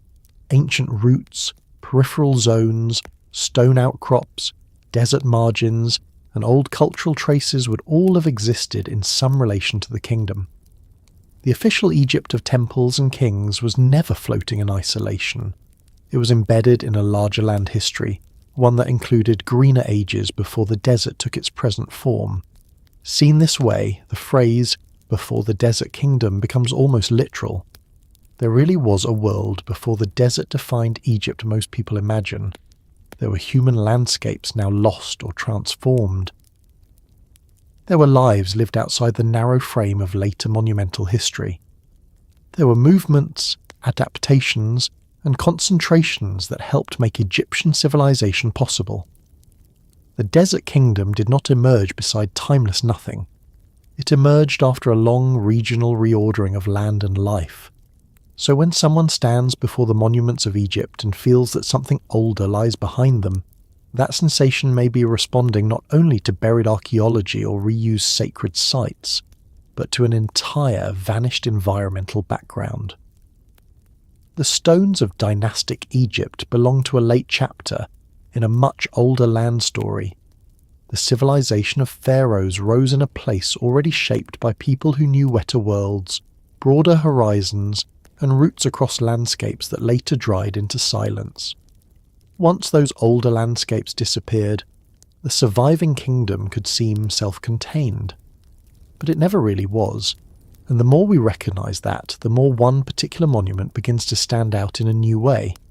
Because if Egypt inherited a land with a deeper environmental past, if wetter conditions truly belong to the ancient background, and if some stones may have been exposed to histories older than the accepted story comfortably allows, then it becomes a little easier to understand why the Sphinx, sitting in its enclosure with that patient expression, has made so many people wonder whether it remembers more rain and more time than Egypt is usually supposed to have known. If there is one monument in Egypt that seems to attract this question more reliably than any other, it is the Sphinx. The pyramids inspire wonder, certainly. Temples inspire awe. Tombs inspire curiosity and, in a few cases, a healthy appreciation for not opening things carelessly. But the Sphinx does something slightly different. It provokes suspicion. Not necessarily wild suspicion in everyone, but a very persistent sort of doubt. People stand in front of it, or look at photographs of it, and think some version of the same thought. Is this thing really as straightforward as we're told? Is it truly just another monument from the age of Khafra, sitting politely in its proper slot in the 4th dynasty? Or is it older, stranger, and somehow tied to a deeper past that the rest of Egypt later inherited? That question has refused to go away for a reason. The Sphinx is not just old. Plenty of things are old. It is not even just large, though it is certainly that. What makes it so potent is that it looks weathered in a way that invites interpretation. It occupies a setting that feels loaded with prior significance, and it sits in the middle of one of the most discussed archaeological landscapes on Earth. If you wanted to design a monument that could keep people arguing for generations, you might do something very much like this. Carve a colossal lion-bodied figure with a human head from bedrock on a plateau already famous for gigantic construction. Let it endure millennia of burial, exposure, repair, erosion, and reinterpretation. Then leave just enough uncertainty around its origin to ensure that everyone from trained geologists to enthusiastic uncles at family dinners feels the urge to weigh in. The standard view is well known. Most Egyptologists place the Great Sphinx in the 4th dynasty, usually in the reign of Khafre, around the middle of the 3rd millennium BCE. This dating is based on contextual evidence, rather than a neat little dedicatory plaque reading, "Built this lion today. Please admire responsibly. Signed, Khafre." The Sphinx stands within the Giza complex, near the causeway and valley temple commonly associated with Khafre. Its style, location, and architectural relationship to surrounding structures have long been taken as supporting its placement within that royal building program. In this view, the monument is part of the broader monumental landscape of Old Kingdom Egypt, a guardian figure tied to royal power, solar symbolism, and the carefully organised sacred geography of Giza. That explanation is not absurd. In fact, it is sensible in many ways. Archaeology often works by context, association, and cumulative inference rather than by finding a label stuck to every ancient stone. If the Sphinx is embedded in a setting strongly linked to Khafre's reign, then placing it there chronologically is a reasonable move. It would also make sense for a 4th dynasty ruler or his administrators to carve a colossal royal guardian from the limestone outcrop on the plateau. Egypt at that time had the labour, organisation, symbolism, and architectural ambition to attempt such a thing. Nothing in the mere existence of the Sphinx requires a lost civilization or a vanished age of super-engineers with suspiciously good chisels, and yet, even people who accept that context often admit that the monument remains difficult in some respects. The face has been damaged and recarved. The body is heavily weathered. The surrounding enclosure has its own erosional features. The monument was buried for long periods and later cleared more than once. Repairs were made in antiquity and in modern times. All of this complicates interpretation. It means the Sphinx we see now is not a simple untouched survival from one date. It is an ancient object with a long post-construction history, and when objects have long histories they begin to collect arguments. The way old houses collect strange repairs, no one can fully explain. Much of the modern controversy centres on the weathering of the enclosure and body. This is where the debate becomes less about whether the Sphinx is impressive, and more about what kind of environment may have shaped it. Some observers, especially those influenced by the work of geologist Robert Schoch and earlier ideas associated with John Anthony West, argue that parts of the weathering visible on the Sphinx enclosure walls are more consistent with prolonged exposure to substantial rainfall than with wind and sand alone. Since Egypt in the Old Kingdom was already much drier than the wetter periods of the earlier Holocene, they suggest that at least the carving of the enclosure, and perhaps the Sphinx itself, could date back far earlier than the 4th dynasty, perhaps to a time when the climate was wetter. You can see why this idea became so influential. It links beautifully with the broader intuition we have been following tonight. If the Sahara was once greener, if earlier wetter conditions really did shape the land, then perhaps a monument showing signs of water-related weathering might indeed belong to a deeper age. Suddenly the Sphinx becomes not just an Egyptian monument, but a witness to an earlier world, a surviving head above the flood line of lost time, so to speak. It is a powerful thought, and unlike some alternative claims, it is not built purely from fantasy. It turns on a real geological question. What caused the patterns seen in the enclosure? Rainfall, salt weathering, wind erosion, differential rock quality, some combination of these? The debate matters because the answer affects how confidently we place the Sphinx within the familiar dynastic timeline. The argument for great antiquity often emphasises the rounded, vertical and deeply worn appearance of certain enclosure surfaces. Advocates say these features resemble the action of water runoff and prolonged wet conditions more than the horizontal scouring expected from ordinary desert wind carrying sand. If that reading is correct, then the rock could have been exposed and weathering under heavier rainfall long before the 4th dynasty. Since wetter conditions in the region were more pronounced thousands of years earlier, the implication is obvious. The Sphinx, or at least its enclosure, might predate dynastic Egypt by a considerable margin. For many people, this is the moment the whole lost civilization question lights up. Because if the Sphinx is older by centuries or even millennia, then a great deal follows. Who carved it? For what culture? Under what political and religious system? Was it inherited by dynastic Egyptians, restored by them, recut by them, or simply repurposed into their own sacred landscape? If so, then the Giza plateau may already have been significant before Khufu and Khafra ever began their monumental projects. The Sphinx would then become a leftover, a reused survival from an earlier age, and ancient Egypt would look less like a starting point and more like an inheritor. That is the bold possibility. But bold possibilities have to survive contact with counter-arguments, and there are several. Many geologists and Egyptologists have rejected the extreme antiquity thesis, arguing that the erosional features of the Sphinx enclosure can be explained by a combination of factors operating within a more conventional time frame. The limestone at Giza is not uniform. Some layers are softer and more vulnerable than others. Salt crystallization, moisture from groundwater, occasional rainfall, temperature changes, wind erosion, and long exposure can all affect the rock in complicated ways. In this view, what looks to some like decisive evidence of ancient rainfall may not require moving the monument back into a lost prehistoric age at all. This is where the subject becomes less exciting to people who prefer immediate revelation, and more interesting to anyone willing to tolerate nuance.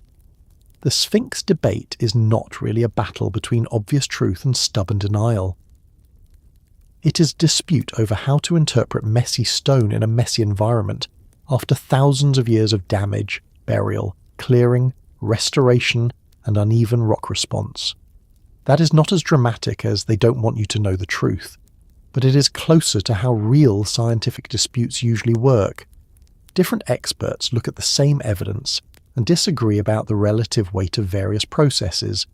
Some think rainfall is underappreciated, others think rainfall has been overstated. Some see patterns that point strongly to one cause. Others see overlapping causes that resist any clean conclusion. The problem is made harder by the fact that the Sphinx has not simply been sitting out in one stable state since antiquity. It has spent long periods buried up to the neck in sand, then been re-exposed. Sand can protect some surfaces and abrade others. Buried sections weather differently from exposed ones. Ancient repairs alter the visual record. Later restorations can confuse the picture further.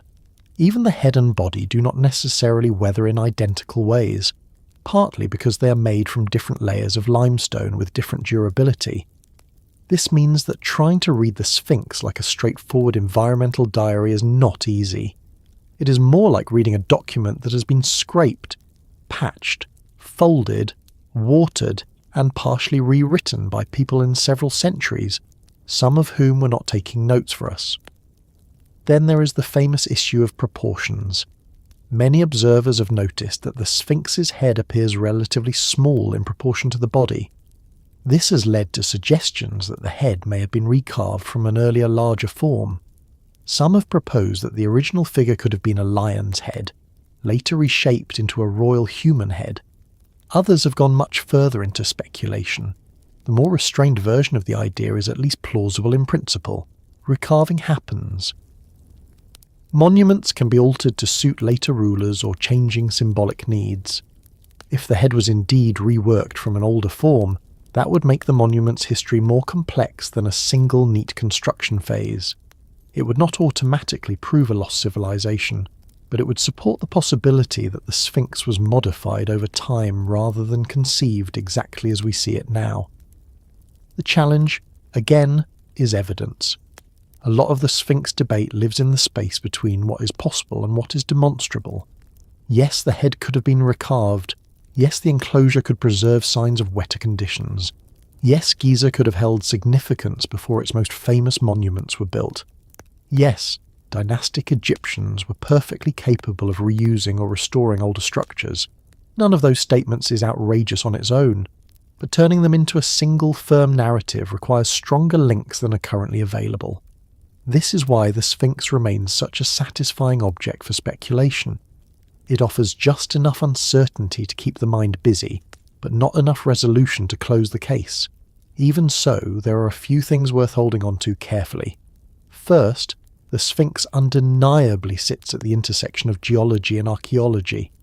It cannot be understood by art history alone, or by royal association alone, or by geological pattern alone. Its meaning depends on all of them. Second, the monument belongs to a landscape whose history may well be deeper than the 4th dynasty building program that later dominated it. Even if the Sphinx itself is not radically older, the possibility that Giza as a place carried prior significance is not far-fetched.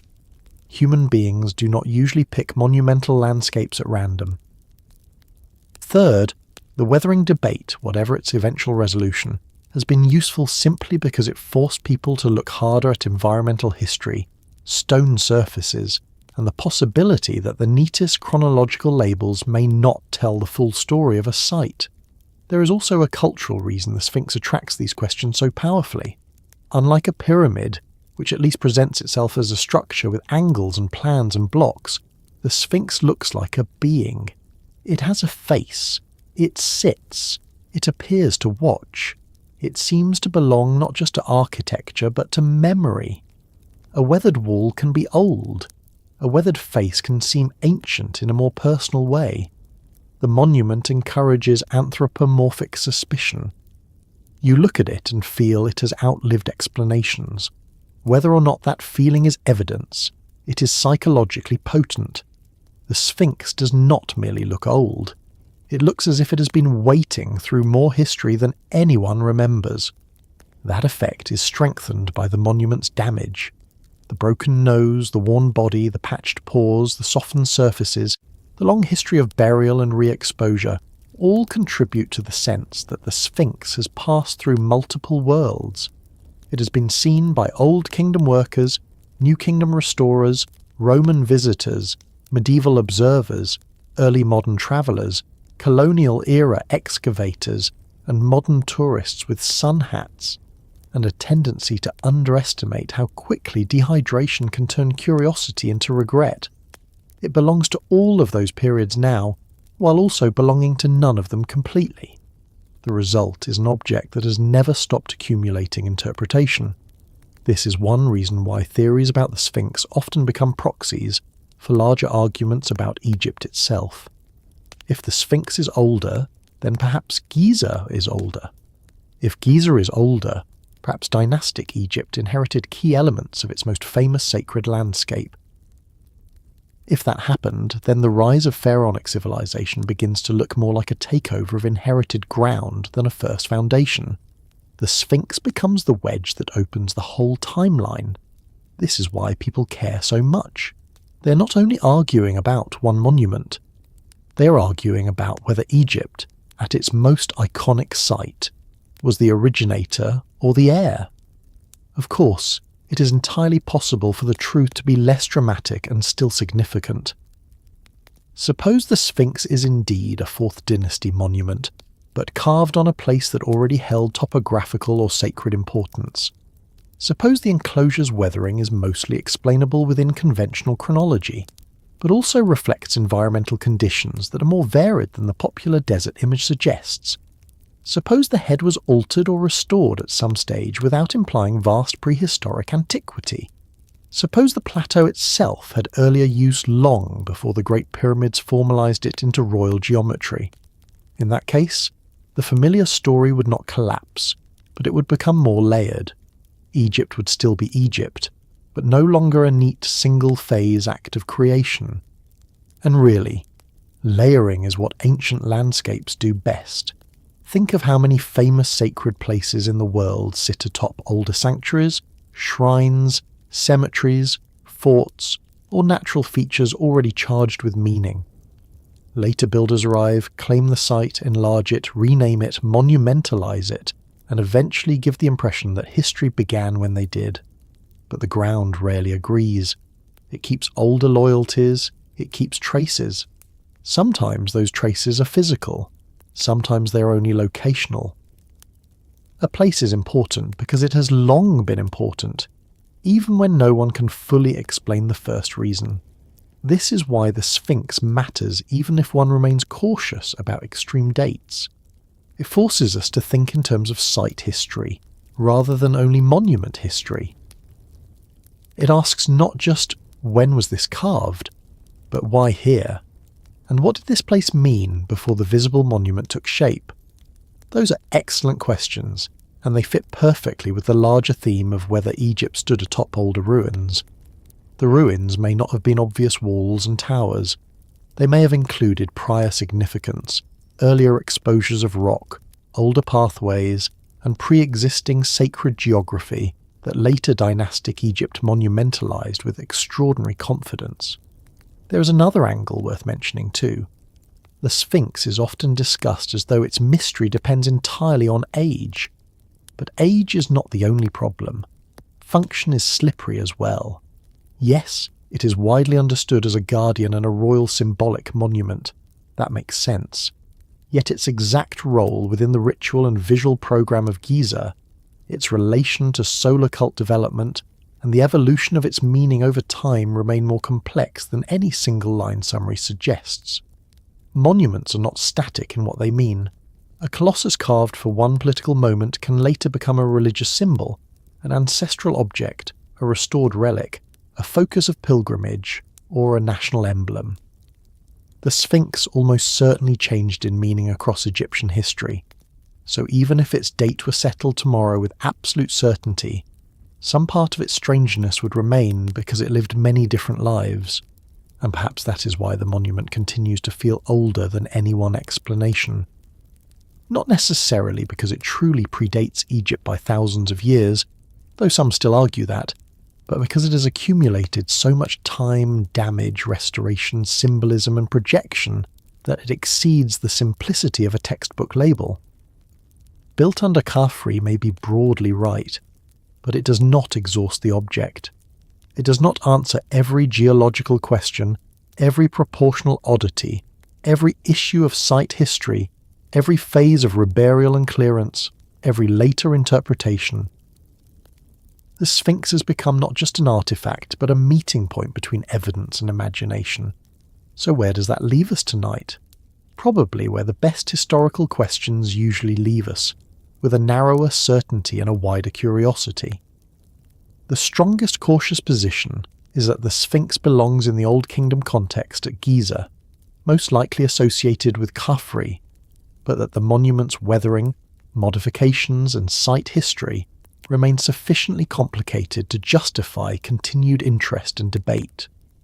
The stronger speculative position is that the enclosure and possibly the monument preserve evidence of much greater antiquity tied to wetter climatic conditions, and a pre-dynastic or lost cultural phase later inherited by Egypt.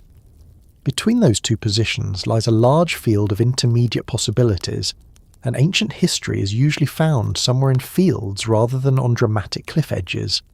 Still, even the cautious view has consequences. If the Sphinx's age is less certain in detail than people sometimes claim, if its physical history is more complex, if the plateau's significance may run deeper than the Fourth Dynasty alone, then the larger question of inherited ground at Giza remains very much alive.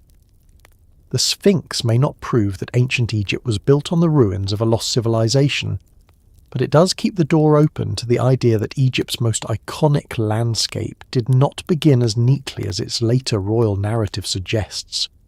It may remember more weather, more reuse, more alteration, and more prior meaning than a simple date can comfortably hold.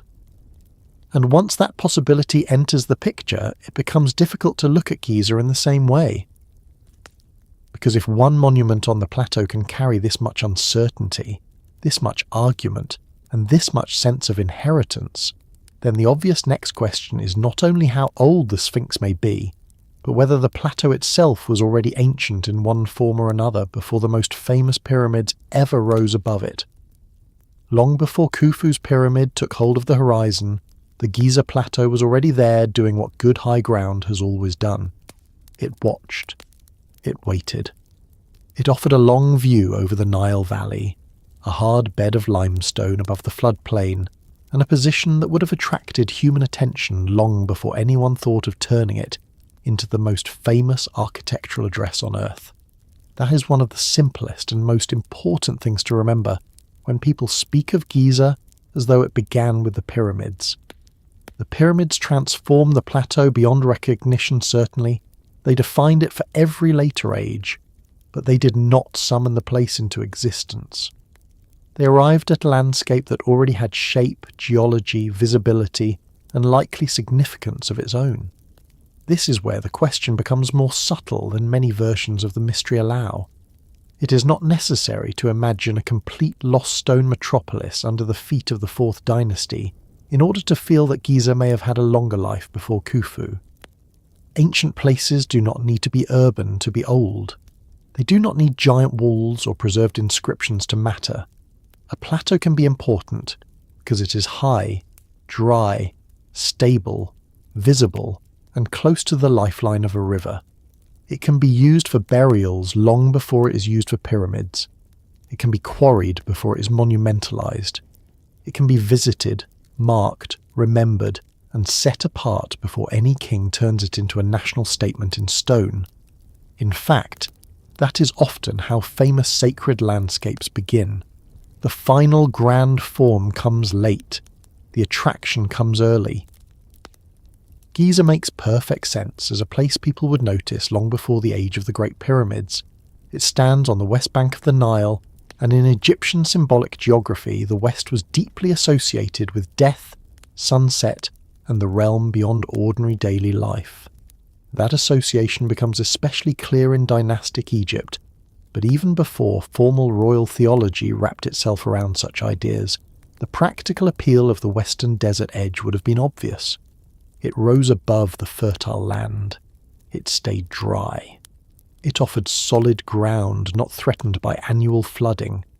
It lay near settled populations and river routes, while also sitting apart from ordinary habitation. It was neither too distant nor too close. For burial, display, quarrying, and ritual separation, that kind of landscape is almost absurdly useful. So when people ask whether Giza was already ancient before Khufu, the first honest answer is that the place was almost certainly older than the monuments that made it famous. A location like that does not wait quietly through thousands of years for one king to notice it. Human beings are too opportunistic for that and too attentive to useful terrain. The real issue is not whether earlier people were there in some sense. They almost certainly were. The issue is what form that earlier presence took. Were there burials, pathways, markers, small shrines, quarrying zones, local ritual associations, forgotten settlement links, or even older sacred meanings tied to the plateau or its edges? And if so, how much of that earlier life was erased, absorbed, or monumentalized by the 4th Dynasty building program? One reason the plateau feels older than the official story is that it does not look like a site discovered fresh. It looks chosen with too much confidence. The Great Pyramids, the causeways, the temples, the enclosure of the Sphinx, the alignment of the complex, the relationship between bedrock and construction, all of it suggests a thorough understanding of the terrain. That can be explained by careful royal planning, and no doubt much of it should be. Old Kingdom Egypt was perfectly capable of surveying, organising labour, and exploiting a landscape with impressive precision. But there is still a difference between planning a site and encountering it for the first time. Giza feels less like a first meeting and more like a deepening of an already meaningful place. The geology alone encourages that thought. The plateau is a limestone formation with natural ridges, faults, varying rock quality, and prominent exposures. It was not an empty flat surface waiting for someone to impose meaning on it from above. Meaning at Giza had to grow in conversation with the stone itself. Some parts of the bedrock were suited to quarrying. Some could be shaped into built features. Some determined how structures sat, where enclosures could be cut, and how certain monuments related to the land beneath them. The Sphinx carved from bedrock is the most obvious example of this interplay, but the pyramids too are deeply entangled with the plateau's geology. That kind of relationship between architecture and terrain often develops in places already well known, already examined, already used. It suggests familiarity. Burial history makes the question even more compelling. Giza did not become a cemetery only after the royal pyramids appeared. Later, of course, it became one of the most elaborate funerary landscapes in Egypt, filled with mastabas, tombs, shafts, and elite burials clustered around the great monuments. But the broader western desert margins around Memphis and the Nile world had long histories of burial use. The dead were placed beyond the cultivated land for both symbolic and practical reasons. Dry ground preserved bodies better than wet ground. Desert edges created zones of separation between the world of the living and the domain of the dead. Once such patterns became established, certain areas accumulated funerary significance over time. A place did not have to begin with a pyramid to become ancient in memory. It only had to begin receiving the dead. And once a landscape begins receiving the dead, it changes. People return to it. They mark it. They remember it. Paths form. Families and communities associate that ground with ancestors. Ritual actions repeat. The area becomes charged in ways later builders can feel, even if they do not fully know the earliest origin of that charge. This is why it is so difficult to imagine Giza as entirely neutral terrain before the 4th Dynasty. It sits in exactly the kind of setting that tends to gather funerary and ritual meaning gradually. By the time a king with immense resources chooses such a site for his great monument, he may be formalizing, expanding, and claiming a significance that already existed. This does not mean Khufu merely stumbled upon a forgotten holy place and opportunistically dropped a pyramid on top of it. That would be too simple in the other direction. Royal projects of that scale do not happen passively. They reshape places radically. They seize symbolic control. They make older meanings answer to new power. A 4th Dynasty king did not need Giza to come pre-packaged as a complete sacred complex. He only needed a promising site with the right geography, the right visibility, access to material, and perhaps enough existing prestige or funerary association to make the choice even stronger. The royal programme could then amplify that earlier significance until it became inseparable from the king's own eternal claim. That kind of layering is worth sitting with. Later monumental landscapes often create the illusion that they were born fully formed under a single ruler, but the land itself usually remembers otherwise. A hilltop fort may cover older graves. A temple platform may rise over earlier shrines. A royal road may follow a path worn by generations of ordinary feet. Monuments are often the loudest act in a much older play. Giza invites exactly that kind of reading, because the scale of the Fourth Dynasty transformation was so enormous that it threatens to erase whatever came before from our mental picture, even if traces of earlier use once existed all around it. There is also the matter of proximity to Memphis, the great capital region of early dynastic and Old Kingdom Egypt. The area around Memphis was politically central, economically important, and densely tied to power long before the largest pyramids were completed. Royal attention to nearby western desert zones for burial and monumental purposes did not appear from nowhere. The Memphite region was already a core landscape of authority. In that context, Giza's emergence as a major royal necropolis makes sense. Yet it also strengthens the possibility that the plateau and surrounding desert margins had earlier uses linked to that broader regional importance. Important centres rarely grow one isolated satellite site out of thin air. They work through territories already known, travelled, surveyed, and symbolically organised. One can imagine the plateau long before the famous skyline. No colossal pyramid yet, no smooth casing gleaming in the sun, no tourists, no postcards, no endless arguments about aliens from people who would struggle to assemble a wooden chair. Instead, there is stone rising above the floodplain, a desert edge overlooking life along the river, perhaps scattered burials, perhaps quarry marks, perhaps pathways along the escarpment, perhaps watchful visits by people who did not yet know they were standing in a place that would one day become shorthand for ancient wonder itself. That image may not satisfy those who want a vanished super city, but it has something better going for it. It feels historically alive. Quarrying is another element that makes pre-Khufu familiarity likely. Large stone projects do not begin with total geological innocence. Builders need to know what stone is there, how good it is, how it breaks, where it can be extracted, and what parts of the terrain are worth cutting into.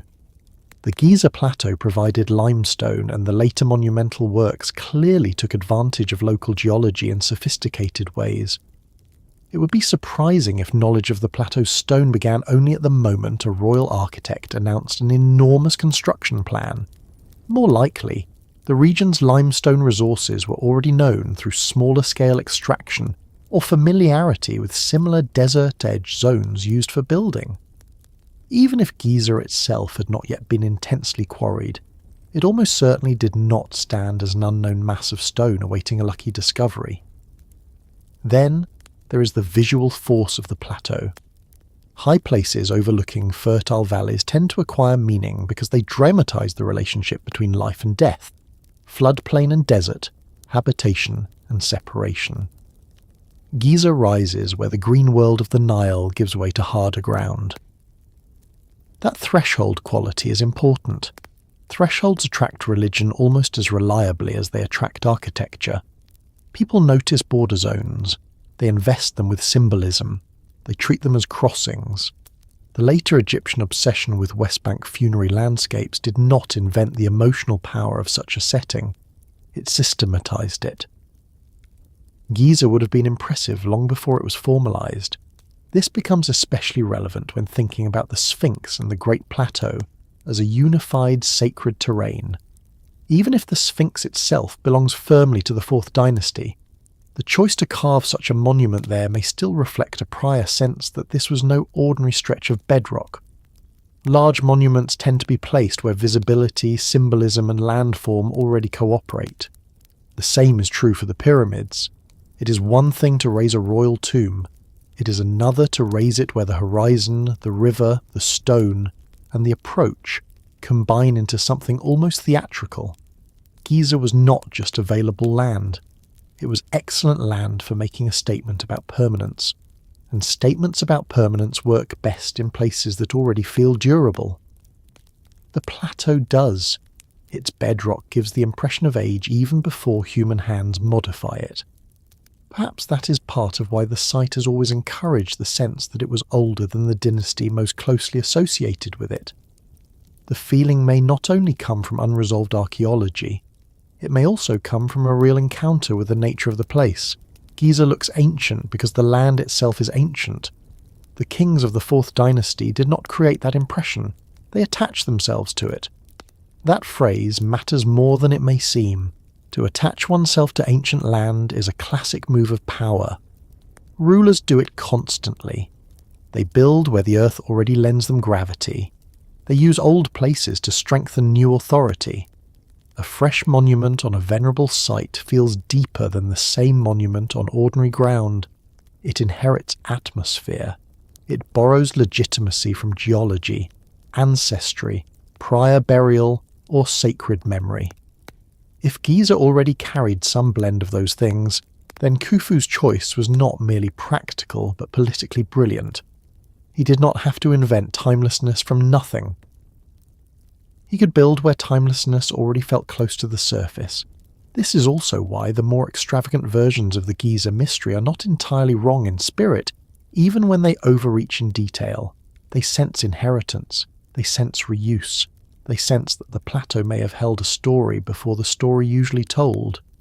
Where they often lose the thread is in assuming that inheritance must mean a fully formed lost civilization, with technology beyond known Egypt. But older significance need not be so theatrical. It can consist of earlier burial use, regional prestige, geological familiarity, local ritual importance, or some combination of all four. That is enough to make a later monumental complex feel like an arrival at ancient ground rather than a beginning on new ground. At the same time, there is a fair reason why people keep pushing farther. The sheer magnitude of the later construction makes ordinary prehistory feel almost too quiet by comparison. A few older burials, some earlier use, a familiar ridge, a bit of quarrying knowledge that can sound disappointingly modest when measured against the Great Pyramid. People want the background to match the foreground in grandeur. They want earlier Giza to have been suitably epic. But history is often ungenerous in that way. The groundwork for spectacular achievements is frequently laid in forms that do not look spectacular at all. A place can become ancient long before it becomes monumental. In fact, that is one of the more normal paths for landscapes that later dominate memory. There may also have been earlier built features on or near the plateau that simply did not survive well. This possibility should be handled carefully, because missing evidence is not evidence for whatever one happens to prefer before sleep. But preservation is uneven. Mud brick, wood, reed structures, low walls, surface markers, and light ritual installations do not endure like pyramid masonry. Later cutting, levelling, quarrying, and massive construction would also have disturbed or erased earlier traces. A royal project on the scale of Giza is not gentle to what lies beneath or around it. It remakes the site physically. That means pre-Khufu remains, if they existed in modest forms, may have been partly destroyed, buried, or rendered difficult to recognise once the plateau was transformed into a monumental necropolis. And transformed it certainly was. The arrival of Khufu did not merely add one structure to an open landscape. It reorganised the plateau into a statement of power on a scale almost absurd in its confidence. Quarry zones, work areas, causeways, subsidiary burials, temples, processional logic, astronomical considerations and spatial planning all converged into something unprecedented. Yet one of the paradoxes of large projects is that the more complete their later appearance, the easier it becomes to forget that they were imposed on existing terrain. Giza under the 4th dynasty may have looked like an act of total creation, but total creation is mostly what power likes to claim after it has rearranged the furniture. It is also worth noticing how often later Egyptian history itself works through reuse. Temples are rebuilt on older foundations, Tombs are reopened or reinscribed. Monuments are restored, appropriated or reinterpreted. Sacred geography remains sticky across centuries. The Egyptians were not strangers to the political and religious value of inherited places. That should make us hesitant to imagine that the earliest great royal complexes of the Old Kingdom were somehow the one exception, as though those kings alone insisted on untouched land while every later generation understood the usefulness of the old. More likely, the Fourth Dynasty too operated within landscapes already textured by previous human activity, even if the scale of its intervention overwhelmed what came before. The horizon itself may have played a role in this deeper appeal.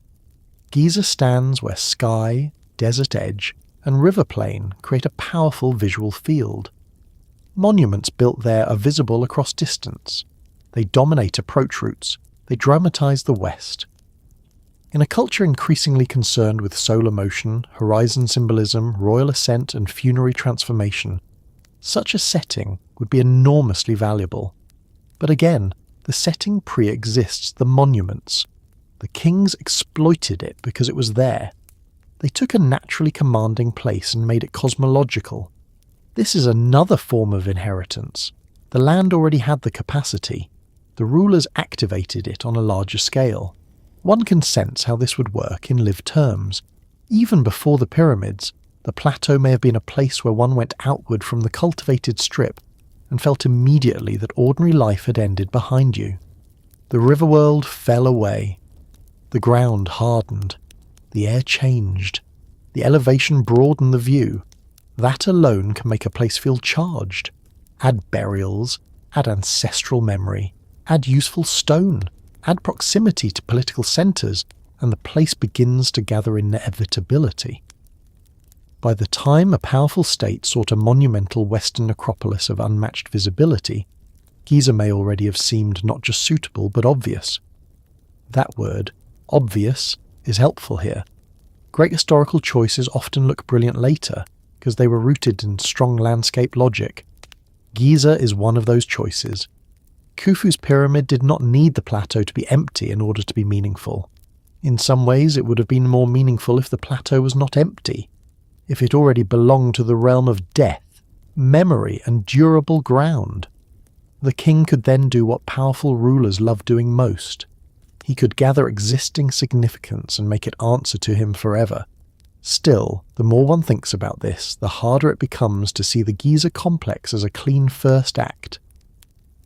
Even setting aside all stronger alternative theories, the plateau seems almost certainly older in use, older in meaning, and older in familiarity than the neat headline version suggests. The Fourth Dynasty monumentalized it. That does not mean it invented it. The difference matters. A site invented by a king tells one kind of story. A site seized, expanded, and eternalized by a king tells another. The second story is messier, deeper, and more in keeping with how old landscapes usually work. Perhaps this is why Giza keeps producing the feeling that it belongs partly to history and partly to prehistory. The pyramids are precise enough to belong to a named state, but the plateau under them feels older than any name. The human intervention is unmistakable, yet the land never quite disappears behind it. Bedrock still shows through. The escarpment still shapes the eye. The Sphinx still looks carved out of the earth rather than merely placed upon it. Everything about the site whispers that construction and terrain were always in negotiation. That negotiation may have begun long before Khufu. And once that possibility settles in, another unease follows naturally. If Giza was already an old place before the Great Pyramids, then the astonishing confidence of Old Kingdom construction begins to look slightly less like a sudden leap, and slightly more like the culmination of familiarity, inheritance, and long preparation. The question is no longer only whether the plateau was ancient, but whether Egypt's mastery of stone, planning, and sacred landscape arrived more suddenly than it should have, or whether the missing steps are hidden in the same deep layers of forgotten time. That is where the puzzle starts to tighten a little. Because once you allow yourself to think that Giza may have been an old place before the Great Pyramids, the next question arrives almost by itself. How did Egypt become so good at stone, so early, so confidently, and on such a scale that even now people struggle to look at the result without suspecting that some part of the story has gone missing? This is one of the main reasons the lost civilization idea keeps returning. It is not only the age of the monuments that troubles people, it is the competence. Egypt does not merely build large, it builds with a level of planning, placement, shaping, transporting, and finishing that can feel, to a modern observer, strangely mature. Not everywhere, and not all at once, but in enough cases to create that familiar pause in the mind. You look at certain blocks, certain passages, certain alignments, certain granite surfaces, certain stone vessels, and you feel the odd impression that the civilization is already deep into its own expertise. The question is not just, how did they do this? It is, how did they get this good this quickly? Now, it is important to be fair from the beginning. Ancient Egyptians were human beings, not magicians, not visitors from the sky, not helpless inheritors who could only copy what some lost race had left, lying around in the desert like forgotten garden furniture. They were capable people living in an organised society with time, labour, ritual motivation, political authority, and generations of accumulated experience. Human beings can become astonishingly good at practical tasks when those tasks matter enough, long enough, to enough people. One of the more amusing weaknesses in modern thinking is that we're surrounded by machines and still somehow underestimate what pre-industrial people could do with patience, coordination, repetition, and a very serious employer. Even so, the feeling of suddenness remains, and it remains for understandable reasons. The earlier phases of Egyptian development are real. There are pre-dynastic cultures. There are early royal tombs. There are shifts from mud brick traditions into increasingly ambitious stonework. There is the Great Step Pyramid of Giza, which itself stands as an extraordinary milestone. There are the experiments of Sneferu, including pyramids that very helpfully show us what happens when confidence outruns stability calculations. The story is not devoid of development. Egypt did not go from a reed hut to the Great Pyramid during one energetic long weekend. But when people compress that timeline, or when they encounter the finished results without enough of the build-up around them, the leap can still feel steep, and perhaps it is steep, not impossible, not supernatural, but steep. The problem is partly visual.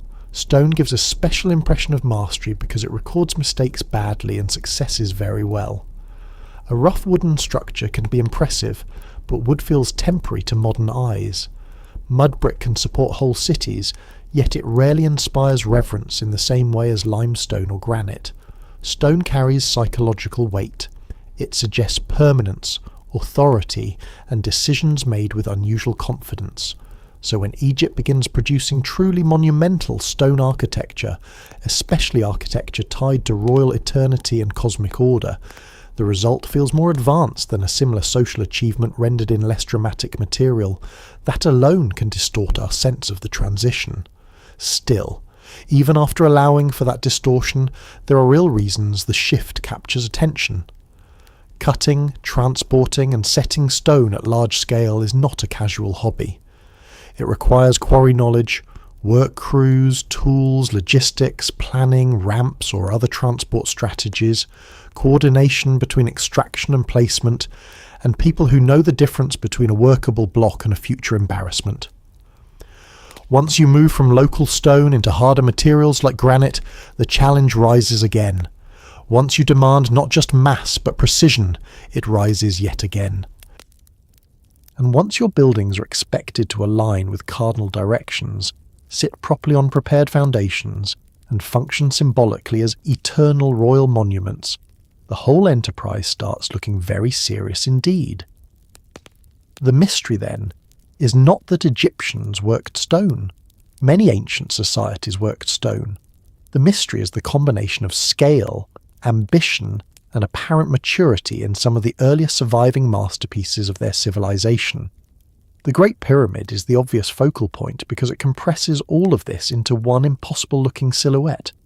It is not just enormous, it is geometrically disciplined. It is placed with extraordinary care. Its internal spaces, though not vast in decorative terms, are integrated into a massive body of masonry whose overall control still amazes people.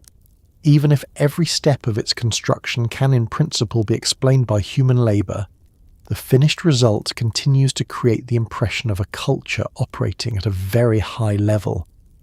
And it is not only the pyramids.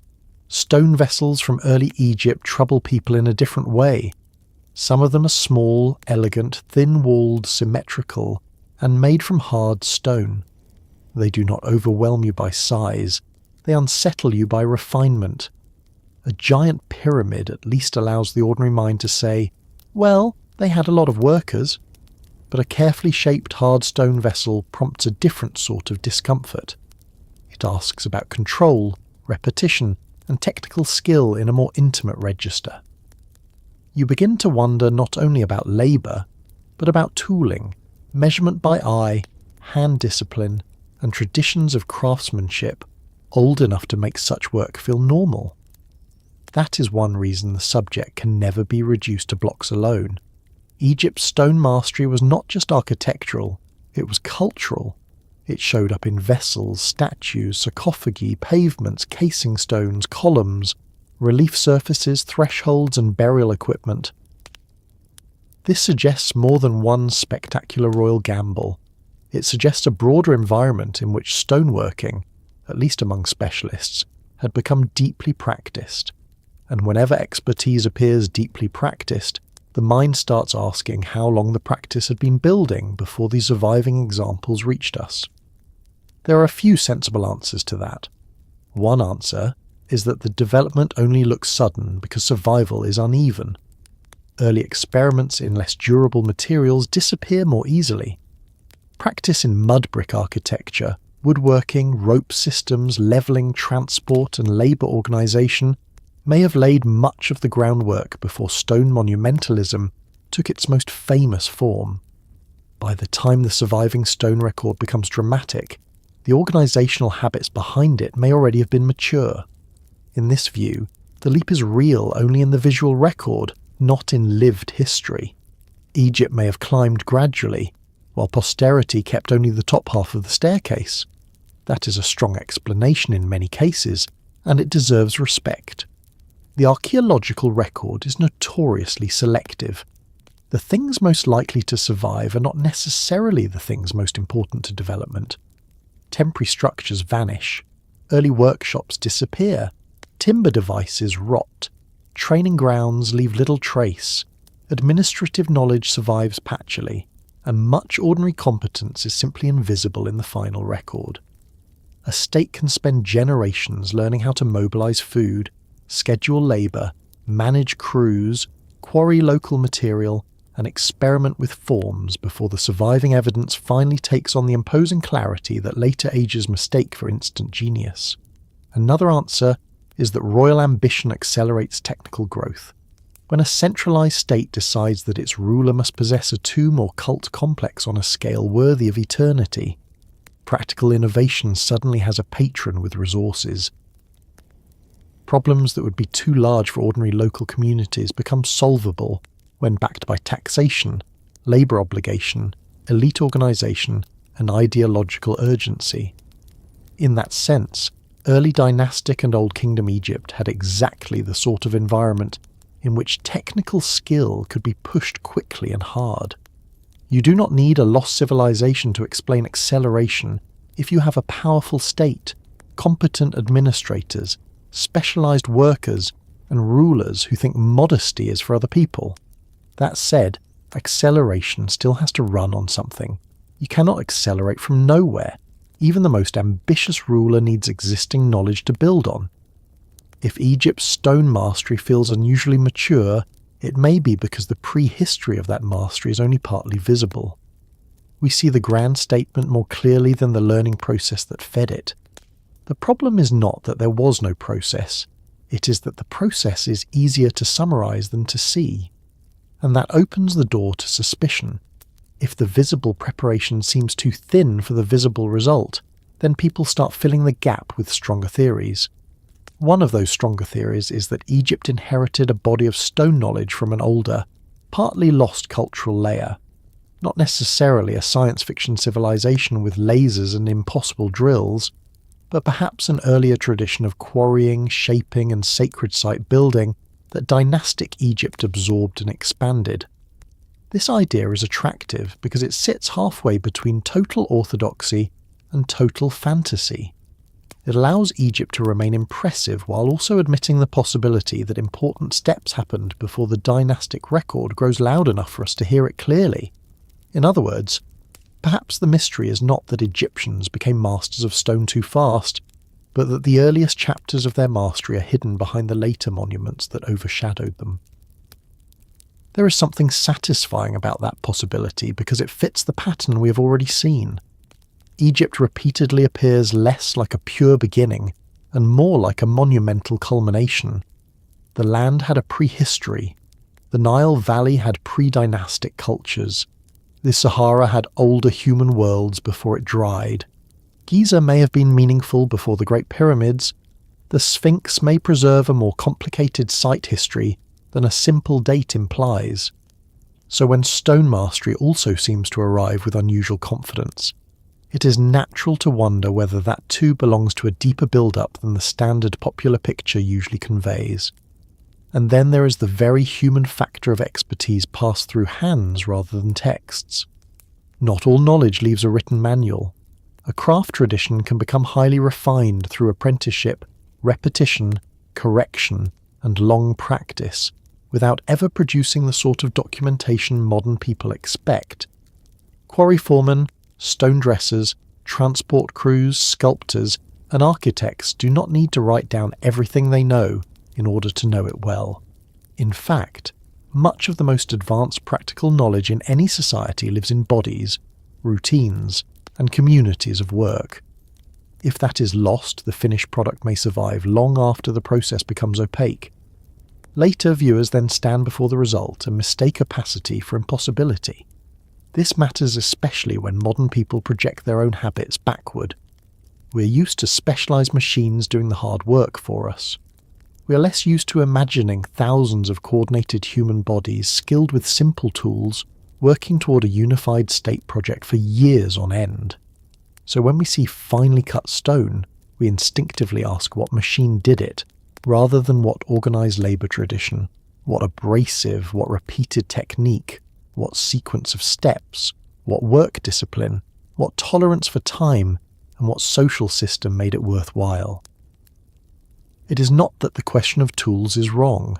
It is that modern imagination is often lazy about labour and structure.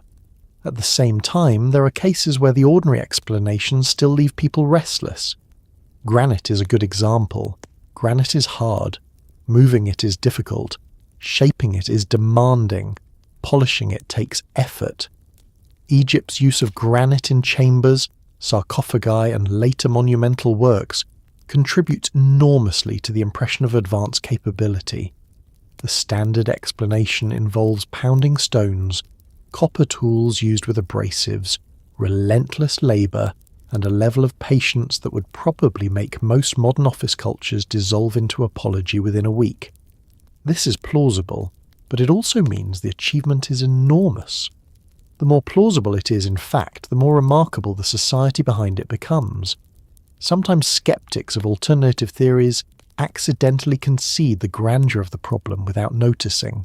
Yes, the Egyptians could have done it. That is true. But could have done it at this level still describes something extraordinary. Perhaps that is the real source of the mystery. The more seriously you take conventional explanations, the more demanding Egypt becomes. It is easier, emotionally, to imagine a forgotten advanced source than to fully accept how much disciplined organization, accumulated practice, and political concentration would be required from known ancient Egyptians themselves. A lost civilization can be, in a strange way, a relief. It relocates the burden of achievement to somebody else. It says the answer lies in hidden inheritance rather than in the difficult reality that actual people, in deep antiquity, built systems of labour and knowledge more capable than many of us are comfortable imagining. Yet that is not the whole story either, because the feeling of missing steps does not vanish just because we praise Egyptian capability. One can admire what they achieved and still feel that the path to some of those achievements is less visible than one would like. Djoser's complex at Sahara, for instance, is often presented as a major breakthrough in stone architecture, and rightly so. It shows experimentation, adaptation of earlier forms, and the movement of monumental building into a new register. Then Sneferu's reign becomes a kind of astonishing workshop in pyramid development. Medum changes shape. The bent pyramid changes angle. The red pyramid reaches a more stable form. By the time Khufu builds at Giza, a chain of experimentation exists. That sequence matters greatly. It shows learning and progress. But even there, the pace is striking.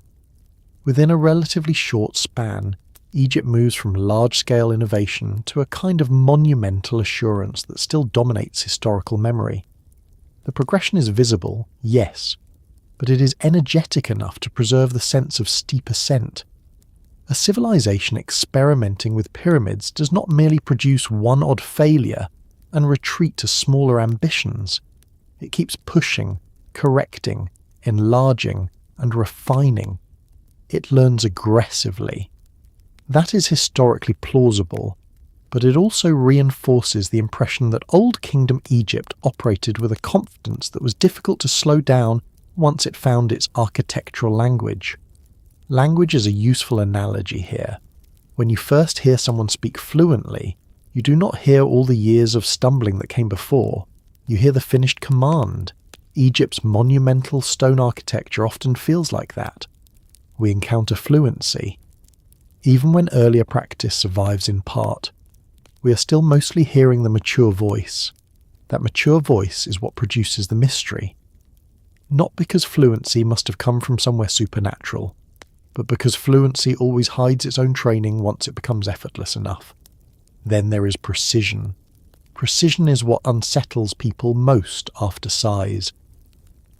Sheer mass can be attributed to labour.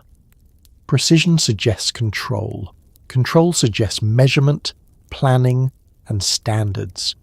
Standards suggest institutions or craft traditions stable enough to repeat demanding work.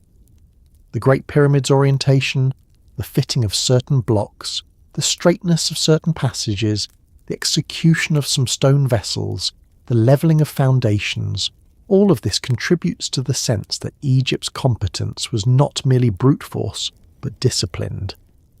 And disciplined competence always raises questions about how long the discipline had been forming. Some of those questions may never be answered completely. The record is too fragmentary, the surviving monuments too dominant, the earlier material too incomplete. But this incompleteness itself affects how the subject feels. A technological or craft tradition is easiest to understand when you can see its stages in sequence. In Egypt, the sequence is there, but not always in the smooth, satisfying way modern minds prefer. There are jumps in visibility. There are surviving masterpieces that outweigh what came before them in popular awareness. There are places where the traces of experimentation are subtle, and places where the final product is so overwhelming that it distorts every earlier phase. The result is a civilization whose achievements are real, explicable in broad terms, and yet still shadowed by the suspicion that more of the background has been lost than the clean textbook version admits. And that, perhaps, is why the mystery remains healthy rather than silly. It is not based only on astonishment. It is based on an honest structural problem in the evidence. We know Egypt developed. We know it did not emerge fully formed from nowhere. We know there were earlier cultures, earlier rulers, earlier experiments, earlier forms.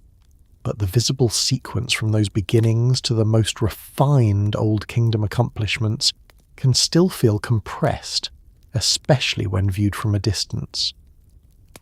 Compression creates wonder. Wonder, when mixed with missing detail, creates theories. A calmer way to frame it might be this. Egypt's mastery of stone feels mysterious because we meet it mostly at the moment it becomes undeniable. By then, the traditions behind it are already older than they look. The state behind it is already stronger than it first appears. The landscape behind it is already more layered than a simple timeline suggests, and the people behind it have already spent generations learning skills that later survive mainly in finished monuments, rather than in the full record of how those skills were taught, refined, and transferred. That is enough to explain much of the strangeness without eliminating all of it. It allows us to say that Egypt's stone mastery may only feel too sudden, because the early phases are partly hidden, while also admitting that what survives really is extraordinary, and still deserves the lingering pause it causes. It lets us remain skeptical of grand claims, while refusing the lazy habit of pretending the whole matter is dull and settled. It is not dull.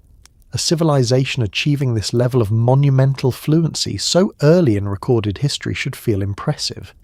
It should feel a little unsettling. That reaction is not ignorance. It is part of taking the evidence seriously. And once you take it seriously, another thought follows.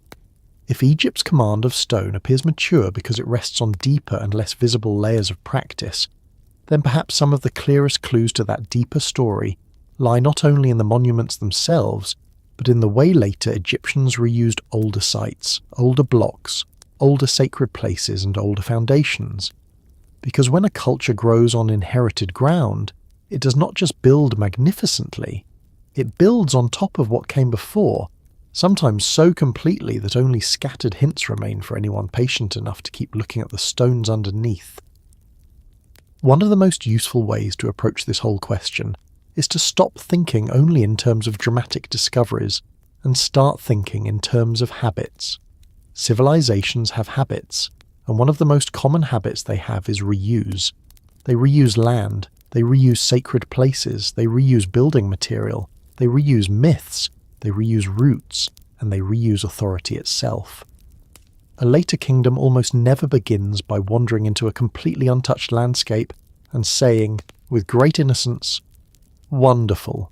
No one has ever thought of this place before."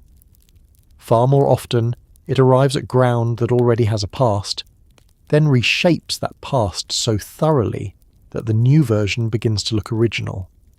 That is why the idea of inherited foundations matters so much in Egypt. Even if one never accepts the strongest theories about a vanished civilization, the evidence of reuse, layering, and older significance is enough to keep the deeper question alive. This is also where the mystery becomes more realistic and in some ways more compelling. It is one thing to imagine a hidden prehistoric empire under the sand. That certainly has a certain late-night appeal. But it is another thing, and perhaps more historically plausible, to realise that ancient Egypt may have grown powerful by selecting older places, monumentalising them, and binding them into a new royal story. In that version, the past is not hiding in one spectacular lost city waiting for a dramatic camera sweep. It is scattered through the landscape in reused sites, altered ground, repurposed stone, and the stubborn tendency of sacred places to remain sacred long after their first meaning has been forgotten. Egypt is especially fertile ground for this way of thinking, because its civilization lasted such a long time. When a culture survives for millennia, reuse is almost unavoidable. Later generations repair, enlarge, dismantle, restore, and reinterpret what earlier generations built. A temple rises over an older sanctuary. A king places his name on a monument with a history already older than his dynasty. Stone is taken from one site and hauled to another. Ruined blocks become building material. Burial grounds expand around older cores. Statues are recut. Doorways are reinscribed. Entire complexes are modified to fit new religious fashions or political needs. The Egypt we admire was itself assembled and reassembled across vast stretches of time. That fact alone should make us cautious about imagining any major Egyptian site as a one-moment creation. Even within fully documented dynastic history, major places are layered. A temple that appears unified to the casual eye may actually contain work from several pharaohs and multiple eras. Foundations below may belong to an earlier phase. Decorative programs may overwrite older ones.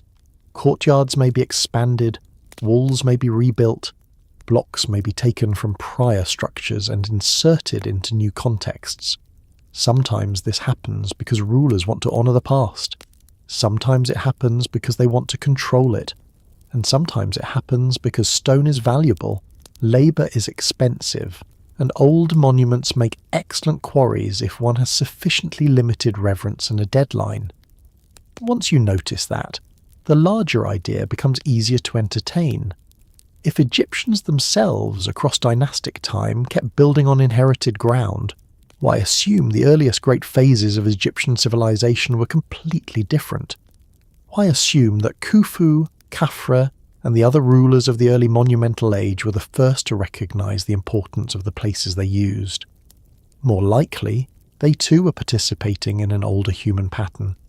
They selected sites already meaningful in geography, burial, visibility, symbolism, or local memory, then transformed those places so decisively that later ages treated the royal version as the beginning. This matters because inherited foundations are often invisible unless one knows how to look for them. The newer monument dominates attention.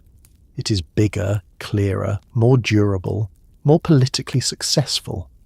The earlier layer survives only as odd alignments, reused masonry, unexplained terraces, underlying cuts in bedrock, shifts in site function, archaeological traces beneath later construction, or traditions suggesting that a place had importance before the structure most people associate with it.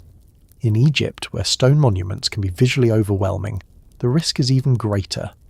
The top layer is so impressive that it convinces the eye it must also be the first layer. Take the simple matter of stone reuse. Across Egyptian history, blocks from older monuments were often reused in later buildings. This is not speculation. It is ordinary historical fact. Sometimes older monuments fell into disrepair and provided a ready source of worked stone. Sometimes rulers dismantled previous structures deliberately, whether from practicality, ideology, or simple opportunism. Sometimes later foundations incorporated earlier blocks because they were already there, already shaped and far too useful to ignore. Reused blocks can preserve inscriptions, relief fragments, or architectural clues that reveal vanished phases beneath visible structures. In some cases, whole earlier monuments survive only because pieces of them were recycled into something younger. It is one of history's less sentimental habits. A sacred monument spends centuries projecting eternity, then ends up as convenient masonry in somebody else's wall. That sort of reuse does not prove a lost civilization before Egypt, of course. But it proves a principle.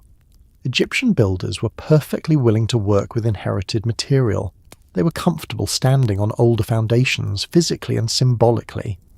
A place could gain power by being ancient already. Old stone carried prestige. Older sites carried legitimacy. Memory itself could be a building material, even when the original meaning had shifted. If later Egyptians understood that well enough to keep doing it, then the earliest major royal builders may well have understood it too. There is also the broader problem of site continuity.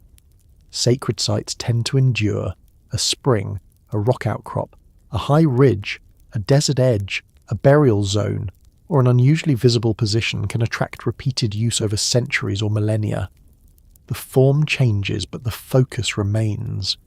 One group buries there, another marks it, another adds a shrine, another formalizes it into temple space, another expands it into a royal necropolis. By the time the final monumental version stands before us, the original reason may be lost, but the continuity of significance remains. That pattern appears in many parts of the world, and Egypt gives no reason to think it somehow escaped it out of national uniqueness or sheer architectural self-confidence. In fact, Egyptian religion and kingship almost encouraged it. This was a civilization deeply concerned with ancestry, legitimacy, cosmic order, and continuity. A ruler did not merely want to build. He wanted to insert himself into a timeless order. One very effective way to do that was to build in places that already felt old, already felt set apart, already felt attached to death, divinity, or the horizon. Such places did not have to come with a known written record for every generation. Their importance could survive in use, in placement, in local memory, or simply in the cumulative force of earlier burials and structures. Royal monumentalization could then capture that force and turn it into state authority. This is especially relevant when we think about burial landscapes. Desert margins west of the Nile had strong funerary appeal for practical and symbolic reasons, and over time some areas accumulated the dead in layers. A later royal necropolis might therefore rise in a region already associated with burial ancestors and the western horizon. Once that happens, the new complex does not erase the older association, it amplifies it. The king makes himself the centre of an older field of meaning. To later viewers, however, the king's monument can make it seem as though he invented the site rather than appropriated its deeper role. The same logic applies to older stones. Not every older stone at a site must have belonged to a vanished advanced structure. Sometimes an older block is simply a reused block. But reused blocks are historically revealing because they show that visible monuments are not always faithful to their own apparent date. A wall from one reign can contain pieces of another. A temple can preserve architecture from an earlier sanctuary in its foundations. A causeway may cross older cuts in the land. And once one becomes alert to such layering, a large question follows. If dynastic Egypt so often built by absorbing what came before, then how many of its most famous places contain deeper ground histories that popular summaries rarely mention? This is where the phrase, hints of an earlier past, becomes more useful than stronger claims. Hints are exactly what ancient landscapes tend to provide. A hint can be an anomalous block. A hint can be a site whose importance appears to precede the visible monument. A hint can be an earlier cemetery under a later complex. A hint can be an architectural orientation that suggests an underlying logic older than the structure itself.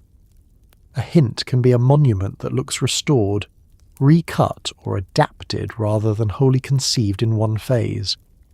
Ancient history is built from such hints. The trouble comes when people become impatient and demand that every hint either prove a grand hidden truth or be dismissed entirely as irrelevant. Usually it is neither. It is simply one piece of a layered place. Sahara offers a useful example of how these layers can work, even if one is speaking generally rather than about a single secret revelation. The necropolis developed over immense stretches of time. Different dynasties built there. Tombs, enclosures, pyramids, and ritual installations accumulated. Older structures influenced later placement and meaning. The step pyramid complex itself, though revolutionary in many ways, did not arise in a void of emptiness. It belonged to a funerary region already gathering significance. That broader pattern matters because it shows how early monumentalization in Egypt often happened in landscapes already connected to burial and power. Giza, then, would not be unusual if it too represented a royal seizure and enlargement of older significance. Abydos shows another version of the same principle. It became one of the most important sacred places in Egypt, tied to kingship, burial, and later the cult of Osiris.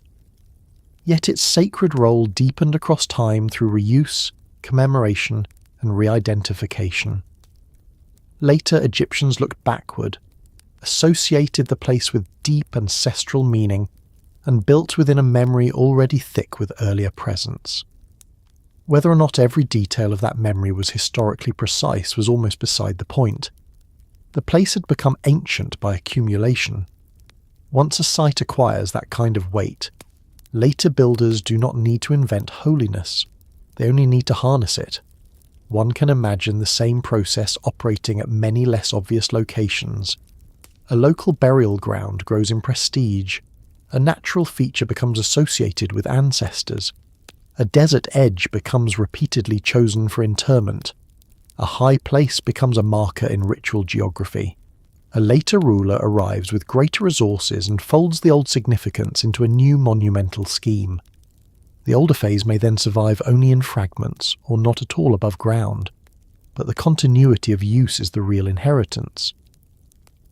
The younger civilization appears to build magnificently. In reality, it also builds strategically, choosing ground already prepared by long human attention. Then there is the practical matter of foundations themselves. Monumental construction often requires levelling, cutting, terrace preparation, and work in the bedrock. Later building can therefore obscure earlier traces while still depending on them. An older site may not survive as a neat buried structure. Its evidence may be disturbed, partially erased, or transformed into the base of something newer. This makes archaeology at major monuments especially challenging. The largest and most famous structures are often the least likely to leave earlier layers undisturbed. If Khufu's workmen cut, levelled, quarried and organised Giza on a massive scale, any modest earlier traces may have been altered beyond easy recognition. That does not prove those traces existed, but it does mean their absence in simple form tells us less than people sometimes assume. It also reminds us that ancient people were not preservationists in the modern museum sense. They were users of land. They built where it suited them. They dug where it helped. They cleared, repurposed, and overbuilt. Sometimes they preserved older things out of reverence. Sometimes they tore them apart. Sometimes they probably did both in the same week, depending on which official was in charge and how urgently a king desired an eternity statement before the season changed. If evidence of earlier phases has been lost at great sites, that is not surprising. Large building programs are not gentle to earlier ground. That is one reason why older stones and reused sites matter more than they first appear. They are not merely side details. They are signs of how Egyptian civilization understood place. It did not always seek novelty. It often sought continuity, appropriation, renewal, and visible permanence on already meaningful land. This weakens the idea that the great early monuments must represent totally fresh foundations. Instead, it suggests a more layered process in which known Egypt made itself eternal by stepping onto ground that already carried memory, whether in burial, geography, or old occultic use. This also has a bearing on why certain Egyptian sites feel older than their official dates. Sometimes the feeling may come not from the monument itself being dramatically older, but from the place beneath it being older. A temple can feel ancient because the site had prior sacred use. A necropolis can feel deep because generations of burial preceded the surviving monuments. A colossal figure can feel as though it remembers more than its carving date because the ground around it had a longer life. The sensation of hidden age may therefore be partly accurate, but attached to the wrong object. People may say, this monument is older than historians admit, when the more careful truth might be, this place has a longer and more complex history than the visible monument alone reveals. That distinction may sound modest, but it is actually significant. It shifts the conversation from sensational certainty to meaningful complexity. It allows for older ground without requiring impossible claims. It explains why sites like Giza can feel inherited. It also fits what we know about Egyptian habits of building and memory. The civilization repeatedly located authority and continuity. To stand in relation to the past was to strengthen the present. Kings restored old monuments, invoked ancient ancestors, and aligned themselves with prior sanctity because it worked. It made rule look deeper than one lifetime. That strategy did not begin late. It is exactly the sort of thing one would expect early state builders to understand as well. Of course, the temptation remains to ask whether some inherited elements were more substantial than ordinary site continuity. Could there have been older structures, older cuttings, older ceremonial installations, or even small megalithic phases now mostly erased by later building? It is possible in principle. Ancient landscapes often contain precisely such buried or reworked phases, but possibility is not proof, and one must resist the urge to promote every buried block into a witness for a grand forgotten age. The better approach is slower. One looks for patterns, repeated reuse of certain locations, evidence of earlier occupation under later monuments, architectural incorporation of older stone, geological choices that suggest prior familiarity, symbolic continuity at places with long histories. In aggregate, those patterns can tell a richer story even when no single piece produces a dramatic unveiling. And Egypt is rich in aggregate patterns. Burial landscapes develop over time, sacred centres gather layers, reused masonry appears, old monuments are reinscribed, temple precincts grow over earlier shrines. Royal ideology repeatedly binds itself to antiquity. Even the landscape categories themselves, east and west, floodplain and desert, life and death, create a framework in which older places are especially likely to be claimed rather than ignored. The living do not just inhabit land, they inherit it. In Egypt, that inheritance often became stone. This also helps explain why some of the most interesting evidence is indirect. There may be no surviving inscription saying, "We selected this site because our ancestors had already buried their dead here for 700 years, and it felt suitably impressive." Ancient states rarely write in that tone. They write as if their choices are cosmic and obvious. But archaeology, topography, and patterns of later reuse can still show us how such decisions likely worked. A site with excellent funerary geography, signs of earlier use and later royal monumentalization need not prove hidden civilizations to reveal inheritance. It reveals something better than that. It reveals that history is cumulative, and that great civilizations often present themselves as origins when they are really expert editors of older ground. There is also a more human reason inherited foundations matter. They remind us that anonymous generations often prepare the stage for famous ones. The rulers whose names survive in cartouches and king lists usually do not invent everything they are credited with. They inherit roots, labour systems, sacred zones, craft traditions, and remembered places. Then they magnify them. That can make early Egypt seem both more impressive and less magical at the same time. More impressive because it mastered the art of turning inherited landscapes into monumental eternity. Less magical because its greatest sites need not have dropped from nowhere. They may have been the visible crest of much deeper cultural preparation, and once you start thinking that way, Egypt changes shape in the mind. The pyramids are still extraordinary, the Sphinx is still unsettling, Giza is still astonishing, but now they sit inside a broader pattern of reuse and accumulation. The question is no longer only whether Egypt stood on the ruins of a lost civilization in some dramatic cinematic sense. The question becomes how much earlier human life, burial and sacred geography were folded into the civilization we know so well that we can no longer separate the older foundations from the later monument placed upon them. That is probably the better question anyway. It is less flashy, but it reaches farther. Because if Egypt repeatedly built upon inherited sites, worked with older stone, and established its grandest statements on ground already carrying human memory, then the civilization begins to look not like a clean beginning, but like a powerful act of succession. It rose by claiming what came before. It made older places speak a new royal language. And once that possibility settles in, another familiar pattern from human history comes into view, one that stretches far beyond Egypt itself. Again and again, cultures remember floods, broken worlds, vanished ages, and survivors who begin again after a loss, which is exactly why so many people cannot help connecting Egypt's deep ground to the wider human habit of remembering that something older was left behind. There is a reason flood stories never seem to stay politely in the background. They surface again and again in different cultures, under different names, with different gods, different heroes, different boats, and different moral lessons, but with one strangely durable shape. A world becomes unstable. Water rises, order breaks. Most people are swept away.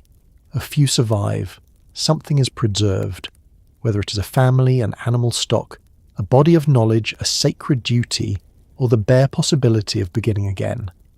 And when the waters settle, the survivors step into a world that is familiar enough to live in, but altered enough to feel like the old world has truly ended. That pattern matters because it speaks directly to the question we have been following all night. If so many cultures remember a world lost to catastrophe, then perhaps the idea that Egypt rose over older ruins does not come only from stone and archaeology. It also comes from a much deeper human habit of remembering that things have been destroyed before. Civilization, in these stories, is rarely the first attempt. It is usually the second landscape, the rebuilt town, the post-catastrophe order, the arrangement that comes after memory has already been wounded. And it is worth saying at once that this does not mean every flood legend on Earth points back to one single global event, one universal deluge, one absolutely synchronized disaster, sweeping every continent at the same perfect dramatic moment, while the whole species stood around agreeing to remember it in matching symbolic form. Human history is more complicated than that, and human environments are more local. But it does mean that floods, rising water, drowned land, broken settlements, and the emotional truth of catastrophic loss have been real enough, often enough, in enough places that they entered cultural memory over and over again. In a way, that should not surprise us. Human beings have always clustered around water. Rivers, lakes, marshlands, floodplains, coasts and estuaries support life. They feed crops, animals, transport, fishing, trade and settlement. They also behave badly from time to time. A river that gives life can also erase fields. A coastline that supports a community can be taken by storms, surges, or long-term sea change. A wetland can feed a village for generations and then become uninhabitable. People remember those things because they have to. Water is not an occasional detail in human history. It is the stage manager, the provider, and every now and then the destroyer who decides to redesign the set mid-performance. That is one reason flood myths are so common. They are not evidence of human irrationality. They are evidence that people noticed what water does, and water does a great deal. It nourishes gently for years, then wipes out a generation in a week. It supports memory, because people settle near it, and it destroys memory, because it tears apart the places where people keep their lives. Archives rot, houses collapse, field boundaries vanish, graves are disturbed, roads disappear. If you wanted to invent the perfect force for turning history into legend, water would be a strong candidate. It takes real events and leaves survivors with fragments. Mesopotamia gives one of the most famous examples, and it has always deserved that role because the landscape itself invites the story. The Tigris and Euphrates supported some of the earliest urban civilizations in the world, but they were also unpredictable rivers in ways the Nile generally was not. They could flood destructively, change behaviour, and turn the same fertile plain that made cities possible into a zone of sudden danger. It is no accident that some of the ancient Near East's most enduring flood traditions come from that world. In the Atrahasis story and in the Epic of Gilgamesh, a great flood destroys humanity, and one man survives through divine warning and careful preparation. That story is ancient, influential, and emotionally clear. Human order is fragile. Water can erase it. Survival depends on memory, warning, and luck. Later flood traditions in the Near East, including the biblical story of Noah, bear the marks of this shared cultural environment. They are not identical copies, but they belong to a family of stories shaped by real landscapes, in which flood was both possible and terrifying. This does not make the stories less meaningful. On the contrary, it makes them more intelligible. They are not random fantasies. They are mythic structures built out of repeated human confrontation with instability. A flood in such a world is never just weather. It is the collapse of stored grain, the loss of fields, the destruction of home, the scattering of kin, the end of a whole moral arrangement. For the people living through it, that is not one bad season. It is the end of the world in the only sense most human beings ever really experience, the end of their world. That distinction is important. Modern people sometimes hear world ending and imagine planet-wide extinction, global synchronization, and a suitably expensive film score. Ancient people did not need that scale for catastrophe to feel absolute. If a city-state was destroyed, its world ended. If a flood ruined a valley economy, that was apocalypse enough. If coastal communities lost their land and had to retreat inland, the old world truly was gone. The lesson here is not that every myth exaggerates.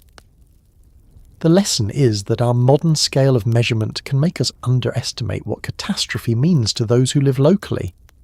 One destroyed river system can produce memories strong enough to last thousands of years, and flood memory is not limited to the Near East. Greek tradition tells of Deucalion and Pyrrha surviving a flood sent to wipe out a corrupt humanity. Indian tradition preserves the story of Manu, warned of a coming deluge, and saved with the aid of a fish who becomes a divine guide. In parts of China, early political memory is deeply entangled with flood control, with the taming of dangerous waters becoming part of what legitimate rule is supposed to accomplish. Elsewhere across the world, in different forms and with different levels of detail, stories recur in which water destroys, remakes, purifies, punishes, or resets.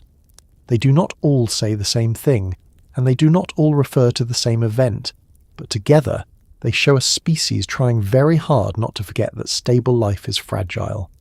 There is another reason these stories endure. Flood is the perfect image of total interruption. Fire destroys violently but locally. Drought kills slowly and often invisibly. War leaves enemies and survivors to tell the tale in practical detail. Flood is different. Flood rearranges boundaries. It reaches into homes. It confuses direction. It takes roads, markers, grain stores, walls, and bodies all together. It blurs the line between land and water, between inside and outside, between safety and exposure. That confusion makes it ideal for myth. When people remember a flood, they're often remembering more than rain or river level. They're remembering the moment the world stopped obeying its own rules. This is where the connection to lost worlds becomes especially strong. Many catastrophe stories are not only about destruction, they're about disconnection. Something existed before. It does not exist now. The survivors know this. Their children know it less clearly. Their grandchildren know only a story. Over time, the old world becomes harder to locate physically, especially if it is underwater, buried, or simply abandoned. The memory remains, but its edges soften. A plain becomes a lost kingdom.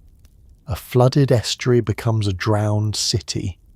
A migration away from a failing landscape becomes a legend of ancestors fleeing the end of an age.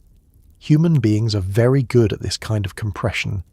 We turn long and uneven processes into memorable narrative shapes, because narrative is easier to carry than hydrology. And hydrology, unfortunately for storytellers, can be rather slow. One of the most significant pieces of background to all of this is the end of the last ice age. As great ice sheets melted, sea levels rose dramatically over long stretches of time, not in one neat biblical weekend, but across millennia, with pulses and regional differences, enough to drown vast coastal areas, estuaries, low plains, and places where earlier human communities almost certainly lived. This matters because coastlines have always been attractive to human settlement. If sea levels rose more than 100 metres across the broad transition into the modern world, then enormous amounts of early human geography are now underwater. Harbours, campgrounds, fishing zones, marsh settlements, low-lying coastal plains, all of it may be gone from ordinary view. That does not prove Atlantis, but it does prove something more important. It proves that entire inhabited landscapes can disappear so thoroughly that later people no longer know where they were. And if that happens, then the emotional structure of there was a world before ours and the sea took it becomes not merely plausible, but almost inevitable in some regions. A community may not preserve exact measurements or dates. It does not need to. It only needs to preserve the conviction that land was lost, that the old people lived farther out, that water came where there used to be ground, that old places cannot be visited anymore. That is exactly the kind of memory that enters legend and refuses to leave. When people later hear of a vanished civilization beneath Egypt or under the sea or before known history, they are often responding to this broader human pattern. They sense, correctly, that much of the ancient world has been lost not only through war and time, but through actual environmental change. Shorelines moved, rivers shifted, lakes dried, wetlands vanished, deserts expanded, entire routes fell out of use. To us, the later surviving civilization looks like a beginning because the earlier setting is gone. But to those who lived through the transition, it may have felt more like a narrowing, a retreat, or a second chance. Now, Egypt is a slightly unusual member of this family because its relationship to flood is more complicated than simple terror. The Nile flood was not normally a symbol of indiscriminate destruction, in the way Mesopotamian river catastrophe often was. In Egypt, the inundation was life. It renewed the soil, made agriculture possible, and underpinned the rhythm of the state. But that does not mean Egyptians were strangers to environmental anxiety. Too little flood could be disastrous. Too much could also cause damage. The order of the world depended on balance. Egyptian thought was deeply concerned with that balance, with the maintenance of proper order against chaos, fertility against barrenness, stability against breakdown. They may not have framed catastrophe exactly like Mesopotamian flood myth, but they absolutely understood that civilization rested on conditions that could fail. And their cosmology itself preserves something worth noticing. In Egyptian thought, the ordered world emerged from primeval waters. Before fields, cities, temples, and kingship, there was a watery, undifferentiated condition from which the first mound rose. That image is not a flood legend in the simple sense, but it is a reminder that water, origin, instability, and the emergence of order were woven together in the Egyptian imagination at a very deep level. The world begins not on secure ground, but by rising out of a more fluid, uncertain state. If later people, especially those inclined towards speculation, see in that a memory of older environmental realities or cultural resets, they are not inventing the association from nothing. They are following a symbolic pattern already present in the civilization's own thought. There is also the famous Egyptian idea of the first time, the primordial age in which the gods established order. In later esoteric and speculative readings, this is often stretched into all sorts of grand theories about pre-dynastic high civilizations, lost golden ages and secret inheritances from the beginning of the world. One has to be careful here. Religious first ages are not the same thing as archaeological chronologies, and mythic time is not a straight historical record. But neither should such concepts be dismissed too quickly. They show that Egyptians themselves imagined the present order as descending from an earlier foundational state, one that carried authority because it was older, more original, and closer to the birth of the world. In a culture like that, it is not difficult to see how later generations might connect sacred antiquity with the idea that much had already happened before recorded kings appeared. This is one reason flood and vanished world stories so often merge with ideas about inherited knowledge. Catastrophe alone is not enough to hold the imagination for long. Ruin is interesting for a while, but what people really want to know is what crossed the break, who survived, what they brought. What customs, measurements, symbols, or techniques made it through the destruction. A flood story becomes far more powerful when it includes continuity. A boat carries seed, a family line survives, a chosen few preserve ritual memory, a priesthood remembers the old wisdom, a builder knows where the safe ground is. Once that motif appears, the idea of civilization resting on older ruins becomes even stronger, because now the gap between worlds is bridged by transmission. transmission is the real heart of these legends. A vanished world with no survivors becomes melancholy scenery. A vanished world with survivors becomes ancestry. It becomes origin. It becomes legitimacy. Cultures everywhere have found ways to tell stories in which destruction does not entirely win. Something remains. Sometimes it remains in bloodlines, sometimes in laws, sometimes in sacred objects, sometimes in stories themselves. This is probably why flood traditions have lasted so well. They do not only say that the world can end, they say that a world can end and still leave enough behind for another one to begin. From the perspective of our Egypt question, this matters enormously. If many cultures remember a destroyed age followed by a surviving remnant, then the theory that Egypt rose from the ashes of something older gains an emotional and narrative logic even before any specific evidence is introduced. It feels like the kind of thing that has happened before because in human terms, it has. Not necessarily in one identical global event, but in many local and regional forms. People lose landscapes. People abandon settlements. People retreat to safer ground. People carry stories of what was lost. People attach their new order to old memory because it gives meaning to survival. When later observers look back, the surviving civilization can seem to stand over an abyss of missing time. And in fairness, sometimes it really does. Archaeology is full of absences. We know that not all ancient life survives in the record. Coastal settlements are especially vulnerable because rising seas hide them. Riverine zones erode and bury evidence. Organic materials disappear. Later building destroys earlier traces. Entire worlds of ordinary life vanish while stone tombs remain.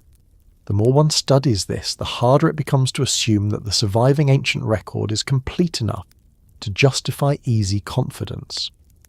This does not mean every legend is true in detail. It means the world has been more breakable than simple timelines suggest. There is also a psychological comfort in these stories, oddly enough. Catastrophe tales allow later peoples to imagine themselves as heirs rather than accidents.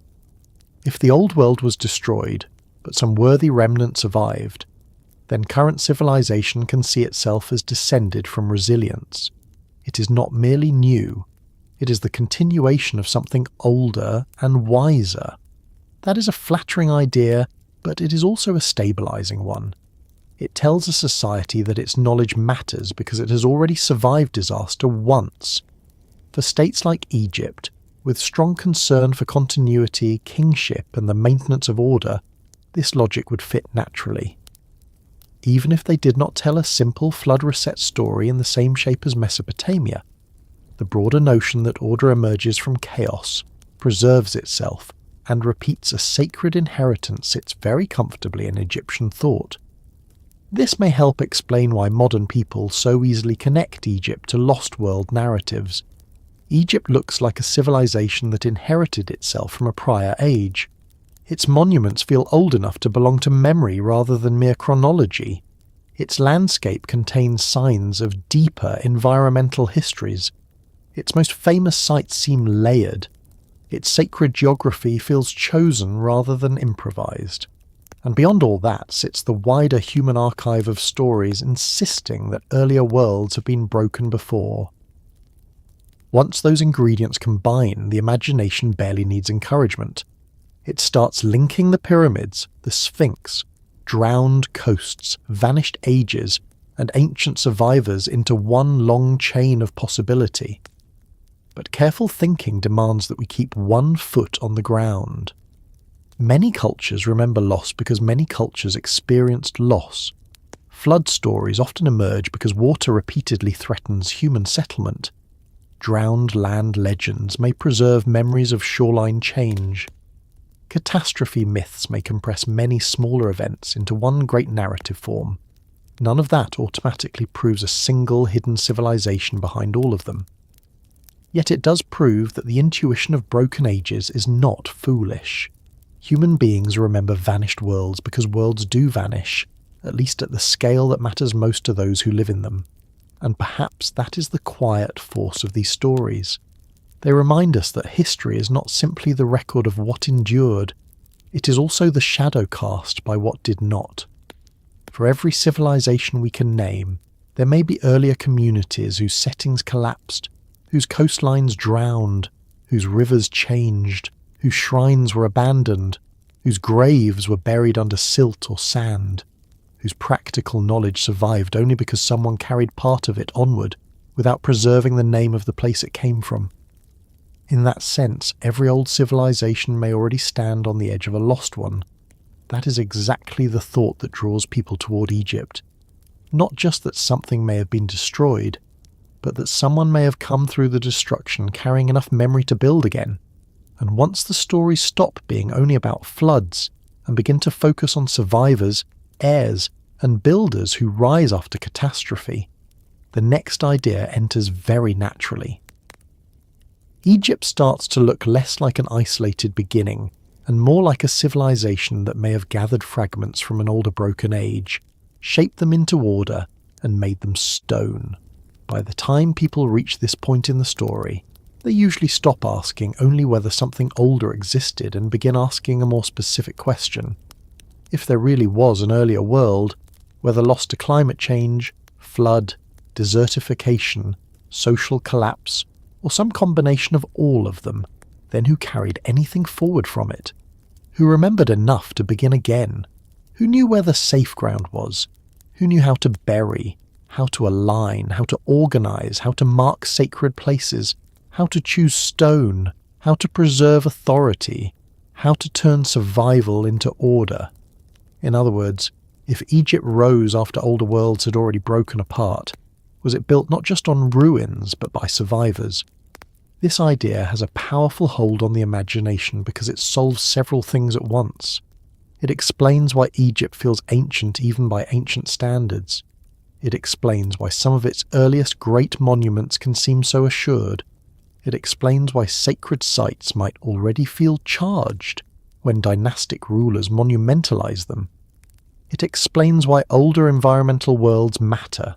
And perhaps most importantly, it explains the sensation that Egyptian civilization, especially in its oldest and grandest expressions, behaves less like an absolute beginning and more like a restart. Not the first attempt, but the successful one that remained visible. You can see why people find that compelling. Human beings are very drawn to continuity after disaster. A story in which everything is lost and nothing remains is bleak but simple. A story in which nearly everything is lost, but some small thread survives into the next age, is far more satisfying. It gives catastrophe meaning. It turns survival into inheritance. And it gives the civilization that comes later a deeper ancestry than its official records alone can provide. The survivors become bridges between worlds. They are the carriers of memory, the people who have seen one order collapse and therefore build the next with unusual seriousness. There are many ways to picture such survivors, and not all of them need to be wild. In the most dramatic versions of the theory, they are heirs to a forgotten advanced civilization, perhaps one with megalithic knowledge, astronomical precision, and technical abilities later Egyptians only partly preserved. In more moderate versions, they are groups from older Saharan or Nile cultures shaped by severe environmental change, migrating into the valley and consolidating practical knowledge over generations. In still more restrained versions, survivors means not a chosen elite at all, but the ordinary continuity of human communities carrying rituals, burial habits, landscape knowledge, and craft traditions through a long period of change. These are very different claims, but they all share the same structure. Something older ended. Something of it remained. Egypt was built from that remainder. The moderate versions deserve more attention than they usually get, partly because they are less dramatic and partly because they make better historical sense. Suppose you imagine North Africa and the Nile world across long stretches of environmental change. Some regions once wetter, then drying. Some routes once useful, then abandoned. Some population shifting toward more reliable water. some sacred places losing their original setting but keeping their importance in memory, some burial habits, symbolic systems, and practical techniques surviving because people survive. In that picture, Egypt does indeed rise from the ashes of an older age, though ashes may not be literal fire and older age may not be a glittering super-civilization. It may be the accumulated debris of many older communities whose worlds changed until the Nile Valley became the best place to carry on. That is already a meaningful idea. It says that Egypt's greatness did not come from nowhere. It came from concentration. Human lives, skills, beliefs, and social patterns were forced or drawn into a narrower and more stable corridor. The Nile Valley became the place where older lines of survival could gather, grow denser, and eventually become the civilization history remembers. In that sense, the builders of dynastic Egypt would indeed be survivors, though not necessarily survivors of one single event. They would be survivors of a long regional narrowing, people whose ancestors had already passed through ecological disruption and learned how to build stability where stability remained possible. There is something quite persuasive about that picture because it fits what we know of human behaviour. People do not start over as blank slates. They carry habits, they carry burial customs, techniques, territorial knowledge, myths, foodways, social expectations, ideas of authority, and ways of recognizing sacred ground. A community moving into a new centre of life does not arrive empty. It brings an old world with it, though often in broken pieces. Some things are preserved clearly. Some things survive only as routine. Some things become symbols after losing their original context. Some things become exaggerated. Some things become taboo. Some things become royal ideology once a state forms and begins to package inherited memory into official truth. That is how civilizations often work. Later order is built not simply by inventing, but by selecting, preserving, reshaping, and elevating what earlier people already knew. The builders are also editors. They choose which fragments matter. They decide which practices become central.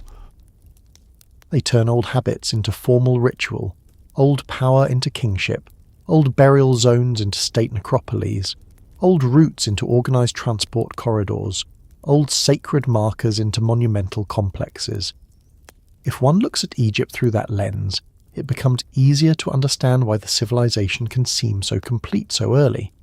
It may have inherited far more than popular summaries usually admit. This is especially helpful when thinking about the relationship between memory and construction. Monumental architecture is not only engineering, it is social memory made solid. A people do not decide to pour labour into huge stone projects unless they have reasons deeper than vanity alone. They need symbols, beliefs, and narratives powerful enough to justify the work. Those narratives usually have older roots.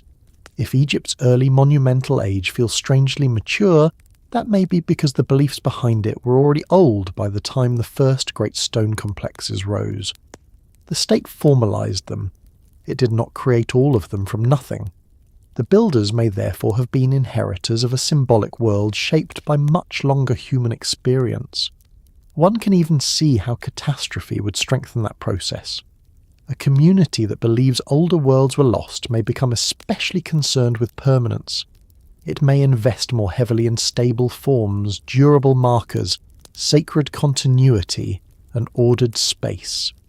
If the world beyond the river is uncertain, if climate has shifted, if landscapes once inhabited have become hostile, then the impulse to create lasting forms near the most dependable source of life becomes stronger. Stone, in that context, is not simply a material. It is a reply to instability. It says this will remain even when softer things do not.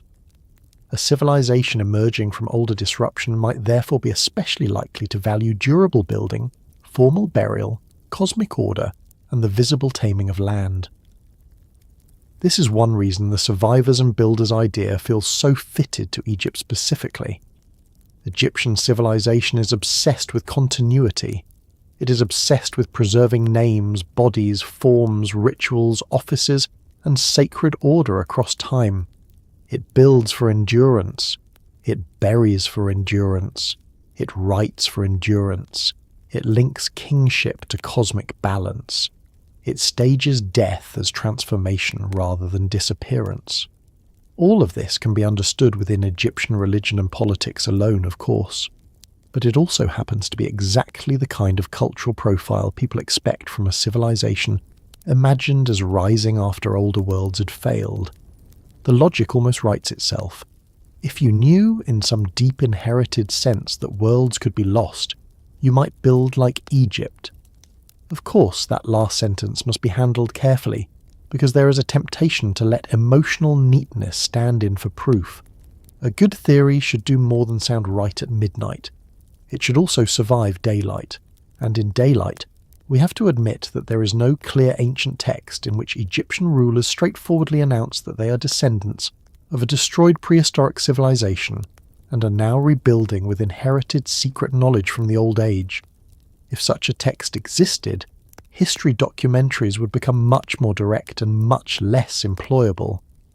What we have instead are patterns, possibilities and resonances. We have environmental change, deep prehistory, layered sites, contested monuments, strong traditions of continuity, and a civilization whose early stone confidence feels to many observers more like culmination than origin. That is enough to sustain the theory as a serious imaginative possibility, but not enough to settle it as historical fact. And perhaps that is why the idea remains alive.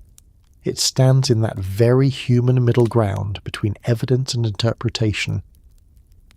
There is too much in Egypt to make the theory disappear, and not enough to make the theory triumph cleanly.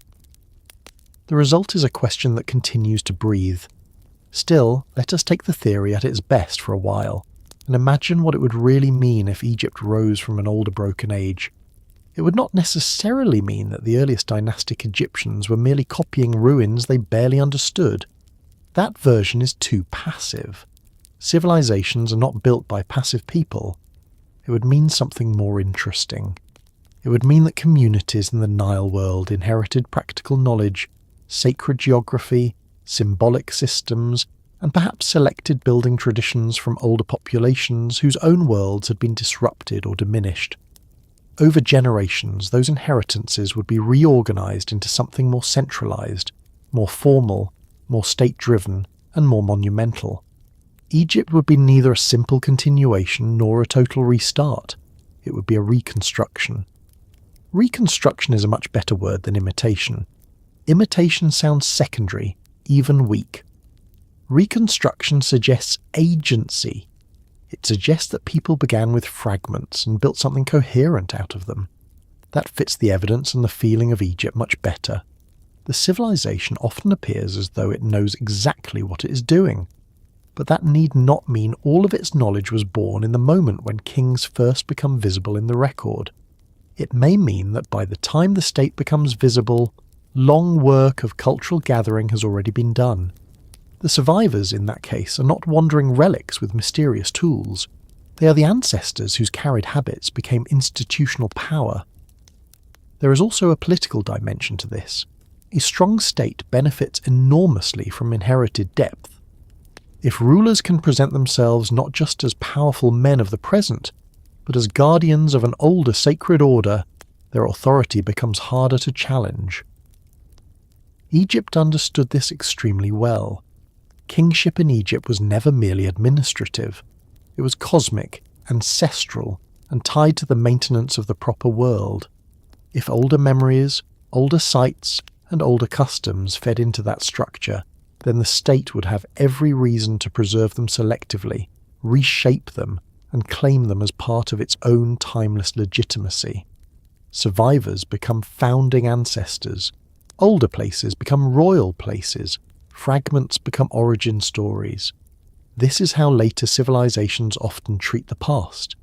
They do not preserve it neutrally. They absorb it. They discipline it. They rewrite it in stone. That could help explain something that often troubles people about early Egypt, the sense that it appears with such narrative confidence. we meet the civilization already speaking in the voice of order, eternity, and sacred kingship. But perhaps that voice sounds mature because it is speaking on behalf of deeper time than the dynastic framework alone reveals. The state may be new enough in formal terms, but the materials it is working with, cultural as much as physical, may already be very old. And there is another angle worth considering. Survivors of older disruptions do not preserve everything equally. In fact, they often preserve what matters most urgently and lose the rest.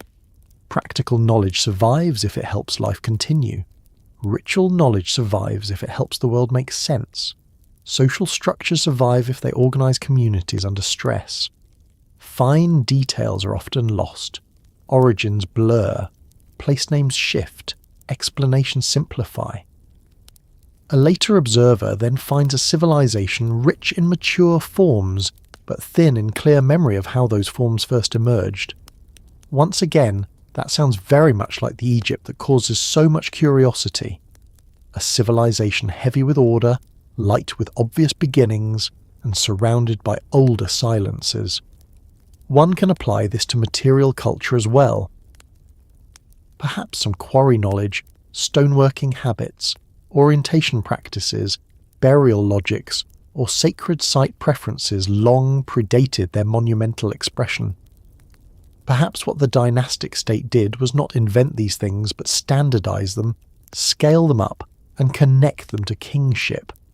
That would make Egypt's early greatness less miraculous and more historical, while still preserving the essential mystery. The mystery would no longer be how a fully formed civilization appeared from nowhere. It would be how much deeper the invisible groundwork really was. This also helps explain why some people are dissatisfied with both extremes in the debate. On one side, there is the easy dismissal that says Egypt simply developed like any other civilization, and there is really nothing more to discuss. That feels too flat, too confident, too unwilling to look at the layers. On the other side, there is the more extravagant claim that everything difficult in Egypt must belong to a lost high civilization wholly separate from the Egyptians themselves. That feels too abrupt, too ready to hand achievement away. The survivor-builder theory in its strongest moderate form avoids both problems. It keeps Egypt central while recognizing inheritance. It allows deep time without demanding fantasy. It says the civilization we know may indeed have risen from older ruins, but through continuity, adaptation, and reconstruction, rather than through simple copying of impossible relics. There is something more human in that vision anyway. Imagine generations living through environmental narrowing, moving toward dependable water, inheriting burial grounds and place memories, carrying symbols whose full meanings have shifted, learning to organize labor on a larger scale, formalizing older ritual spaces, and eventually creating a state that presents itself as the eternal order of the world. That is not less impressive than a lost super-civilization. It is more impressive because it is recognizable. It is what human beings actually do. They survive. They remember imperfectly. They build with what remains. An imperfect memory may be part of the key. A civilization built by survivors would not necessarily preserve a neat historical account of what came before. In fact, it might preserve it best in fragments, myths, sacred first ages and old site choices rather than in linear prose. The deeper the break, the more likely memory shifts from chronicle into symbol. The past survives, but transformed. A lost landscape becomes a divine age. A drowned region becomes a story of chaos. Ancestral builders become culture heroes. A very old sacred place becomes simply a place everyone knows has always mattered. If Egypt inherited older worlds through such symbolic continuity, then the traces would be exactly the kind that keep modern people uneasy without giving them an easy answer. This would also mean that Egypt's confidence was earned in two directions at once. It was earned through the labour of the visible civilization, yes, but also through the accumulation of older human experience underneath it. The monuments would then be the surface expression of a very long adaptation process. They would feel ancient because in a sense they would be ancient twice over. ancient as structures of the dynastic age, and ancient as the endpoint of memories, practices and site choices reaching back much farther. It is worth noticing, too, how often powerful cultures define themselves through the language of renewal. They restore order, they found a new age, they establish balance, they begin the world again properly. Such claims are political, but they often make the most sense in societies aware, whether historically or mythically, that disorder came before. Egypt's heavy emphasis on maintaining order against chaos fits beautifully into this pattern. The civilization is not just living, it is holding the world in shape. That is the sort of self-understanding one might expect from a society that sees itself as responsible for preventing collapse from returning. Whether that feeling came directly from remembered prehistoric disasters or from broader agricultural and cosmic anxieties is another question, but the pattern remains striking. None of this lets us off the hook of evidence, of course. The theory becomes stronger only when supported by archaeology, geology, settlement history, climate research, and careful interpretation of sites. A story about survivors is emotionally satisfying, but satisfaction is not proof. Even so, the theory has one major advantage. It does not ask us to reject what we know about Egypt. It asks us to place it in a larger frame.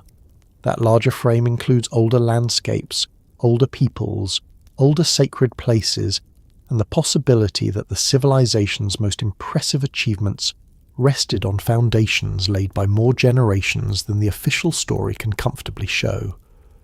Perhaps that is why this idea lingers so well beside the monuments. It does not fight them. It explains their mood. The Great Pyramid feels less like a first experiment than like a statement made by people who had inherited a very old seriousness. The Sphinx feels less like a decorative choice than like a guardian at the seam between known history and something deeper. The Western necropolis feel less like new inventions than like royal claims laid upon already meaningful deathland. Even the Nile Valley itself begins to look like a refuge where scattered lines of older human experience could harden into civilization. And if that is anywhere close to true, then the next step becomes unavoidable. We have spent a long time listening to the feeling, the patterns, the myths, the landscapes, and the possibilities. But sooner or later the hard question arrives. What can the actual evidence support? Where does it stay silent? And which parts of this story belong to genuine historical uncertainty, rather than to the very understandable human tendency to turn every deep mystery into a complete, hidden world? At a certain point, every mystery has to sit down with the evidence and behave itself. It can still be mysterious afterward, of course, but it has to stop waving its arms for a moment and allow the actual record to speak. That is where we are now. We have followed the feeling that Egypt seems older than the story usually told about it. We have walked through pre-dynastic Egypt, the green Sahara, the strange pull of Giza, the contested age of the Sphinx, the steep rise of monumental stonework, the layered habit of reusing older sites, and the deep human tendency to remember that whole worlds can be lost. All of that gives the question its power, but now we have to ask the plainest version of it.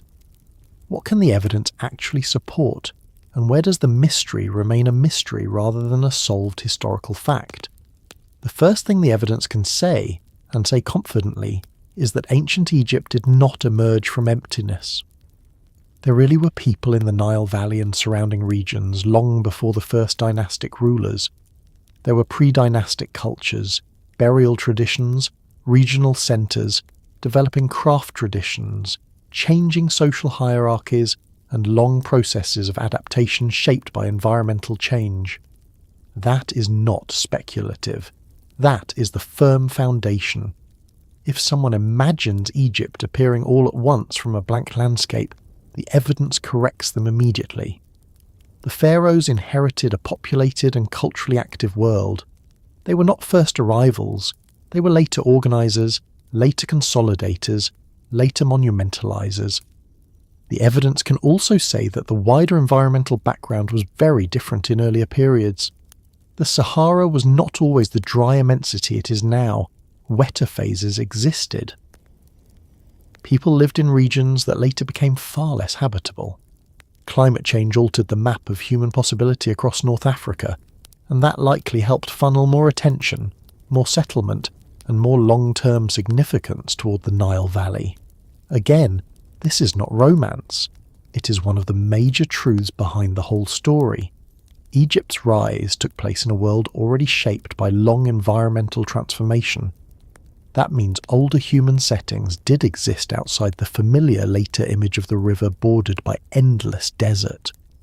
The evidence can further say that important places are often reused, and Egypt is no exception. Sacred landscapes accumulate meaning. Burial grounds expand over time. Temples rise on older sanctuaries. Later builders incorporate earlier materials. Dynasties restore, alter, and claim the past. This too is secure. The Egypt we know is itself layered internally. It repeatedly stands on inherited ground even within the span of recorded Egyptian history. That makes the broader idea of inherited sites before the Great Pyramids more plausible in principle. It does not prove that every famous location rests on an unknown prehistoric monument, but it certainly supports the general pattern that major Egyptian places may have had older significance before their most visible monumental phases. The evidence can also say that early Egyptian monumental achievement, especially in stone, was real, astonishing, and built by human beings whose organisational capacity we should not underestimate. The archaeological record shows labour settlements, quarry activity, logistical systems, craft traditions, and experimental development leading up to the Great Pyramids. The Step Pyramid complex, the pyramids of Sneferu, the evolution of large-scale building, the wider funerary culture, all show that monumental construction did not simply appear without background. There are steps in the sequence. There is development. There is experimentation. There is failure as well as success, which is often the surest sign one is dealing with real human history rather than tidy myth. And yet, after saying all that, the evidence does not remove every problem. It does not flatten the landscape into dull certainty. It does not erase the reason people still feel a slight pressure in the mind when looking at Egypt's earliest masterworks. Because while the record supports gradual development, it also leaves the build-up less visible than many would like. Preservation is selective. Early phases in less durable materials vanish more readily. The final monuments dominate attention. The result is that the visible climb into full stone monumentalism can still look steep, even if it was historically less abrupt than it appears from a distance. The evidence supports development, but the surviving record still compresses that development in ways that preserve wonder. This is where care becomes essential. It is very easy when the evidence is incomplete to make two opposite mistakes. One mistake is to say that because the sequence is not perfectly visible, the conventional picture must be wrong, and some lost advanced civilization must therefore be responsible. The other mistake is to say that because we can broadly explain the development, every difficulty has been settled, and all lingering curiosity is merely gullibility in a dramatic hat. Both of those responses are too easy. Ancient history is often far more frustrating than either camp admits. The evidence is strong enough to reject fantasy as a default solution, but incomplete enough to keep some questions legitimately open. Take Giza, for example. The evidence strongly supports the Fourth Dynasty as the great monumental phase that gave the plateau its most famous form. Khufu, Khafra, and Menkaura belong there. The major pyramids belong there. The associated temples, cemeteries, and broader royal funerary landscape belong there. Workers' settlements, quarry marks, and archaeological context all point in that direction. So the evidence does not support the idea that the Great Pyramids themselves are simply leftovers from a civilization thousands of years older that the Egyptians stumbled across and reused without understanding. That version asks the evidence to do too much, and it does not do it. But the evidence also does not require us to imagine Giza as totally unmarked land before the Fourth Dynasty. That is a different claim, and a more reasonable one. The plateau is geologically prominent, well positioned, close to the Memphite region. suitable for burial and monumental display, and exactly the kind of place human beings notice long before kings arrive with state-scale building plans. The evidence we have may not map every pre-pyramid phase clearly, but site logic alone makes earlier familiarity likely. That means the plateau can be both a 4th dynasty masterpiece and a place with deeper roots. Those ideas are not enemies. In fact, they fit together rather well. The same careful balance applies to the Sphinx. The evidence strongly associates the Sphinx with the Old Kingdom context at Giza, most often with Khafre. Its location, surrounding architectural relationships, and broader complex placement support that view. So one cannot say honestly that the evidence proves the Sphinx belongs to some vastly older lost civilization. It does not. But one also cannot say that every question around the Sphinx is trivial. The monument's weathering, its repairs, its long burial history, the differential quality of the stone, and the complexities of its enclosure ensure that genuine debate remains over how best to read its physical history. The evidence allows stronger caution than some popular alternatives but it does not make the monument feel simple. That distinction is important because mystery does not have to mean ignorance. Sometimes it means that evidence exists, but does not close as neatly as people would prefer. The Sphinx is a good example of that. The safest position is not that it is obviously prehistoric, nor that every alternative question is silly. The safest position is that it is most plausibly an Old Kingdom monument in a landscape whose deeper environmental and site history remains more complicated than a single textbook sentence can capture. That may sound less thrilling than a lost antediluvian guardian staring across 10,000 years, but it is actually a better kind of mystery. It is rooted in real uncertainty rather than in wishful theatricality. The evidence can also say something about the very idea of a lost civilization, and here language matters more than people often realize. If by lost civilization we mean a fully developed, technologically superior prehistoric state that built the major monuments of Egypt and then disappeared almost without trace, the evidence is weak to non-existent. There is no secure archaeological record for that claim, no clear cities, no institutional debris at the necessary scale, no unambiguous toolkits, no inscriptions, no unmistakable horizon of material culture that sits beneath dynastic Egypt in the way such a theory would require. That does not mean the Earth has yielded up every secret it contains. It means that a claim of that size needs evidence of similar size, and at present it does not have it. But if by lost civilization we mean something broader and more human, the evidence becomes much more accommodating. If we mean older cultures, older settlement systems, older sacred landscapes, older ecological worlds, and older chains of memory that were partly absorbed into dynastic Egypt, then yes, the evidence points us in that direction quite naturally. Civilizations are rarely born from nothing. They absorb what came before. They centralize older patterns. They formalize older rituals. They build over older ground. They inherit not only material but meaning. In that moderate sense, Egypt almost certainly did rise from the remains of earlier human worlds, even if those worlds were not a single hidden empire waiting dramatically under the sand.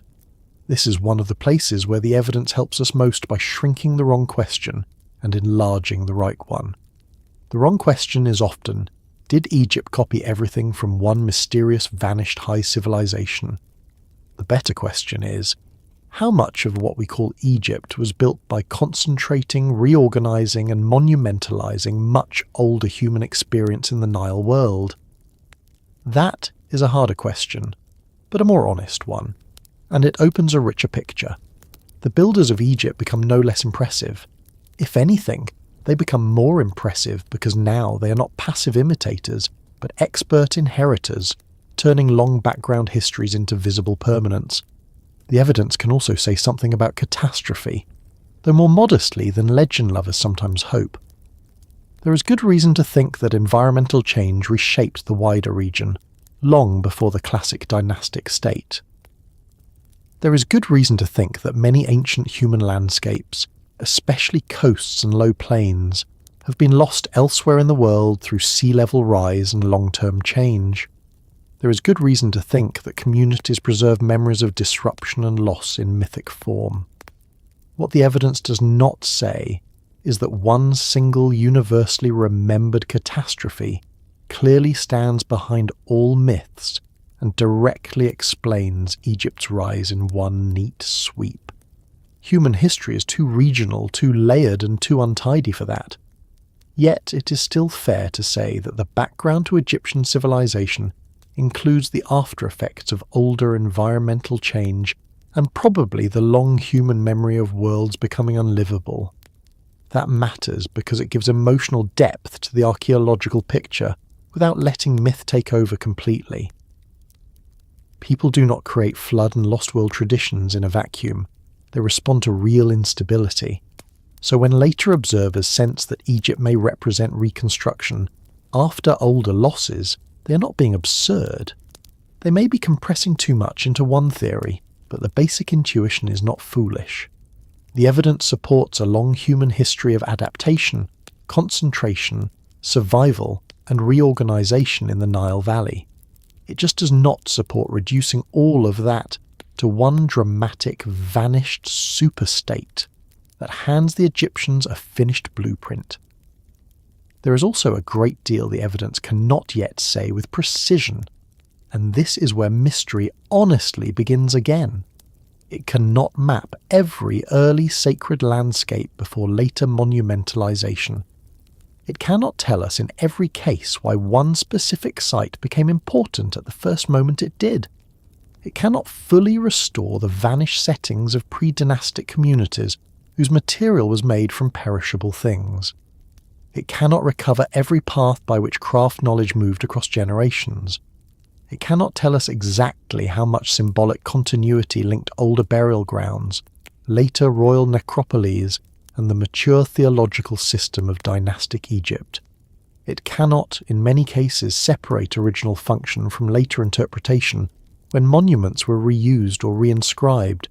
Ancient evidence is too partial for that kind of omniscience, and partial evidence has a peculiar effect. It often tells you enough to know that the simple version is incomplete, while withholding enough detail to prevent a satisfying replacement.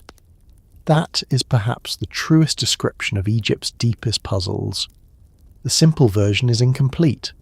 Egypt was not born in a vacuum. Its landscapes had prior histories. Its civilization emerged from long pre-dynastic development. Its environmental setting had changed dramatically over time. Its major sites were likely chosen in relation to older significance, not random emptiness. Its greatest stone achievements rest on deeper foundations of skill than the surviving staircase fully shows. All of that is fairly clear, but when one asks exactly how deep each layer goes and how many early steps are permanently lost, the evidence becomes quieter. That quietness is not failure. It is the normal condition of antiquity. Time destroys context more efficiently than it destroys stone. That is why the monuments feel so strange. We still have their bodies, but often not the full memory of how those bodies came to be. A pyramid survives. The long chain of smaller experiments, conversations, quarry decisions, route choices, symbolic associations, and older site meanings that helped make it possible mostly do not. A sacred plateau survives. The first reasons it mattered may not. A colossal guardian survives. The complete record of its carving, repair, burial, and reinterpretation does not. The result is a historical landscape that is real, richly documented in many respects, and yet still somehow underexplained at exactly the points where human curiosity presses hardest. It is also worth admitting that the evidence sometimes changes. Archaeology is not static. New surveys, remote sensing, geological analysis, climate data, and excavations continue to refine the picture. Some old romantic theories fade under scrutiny.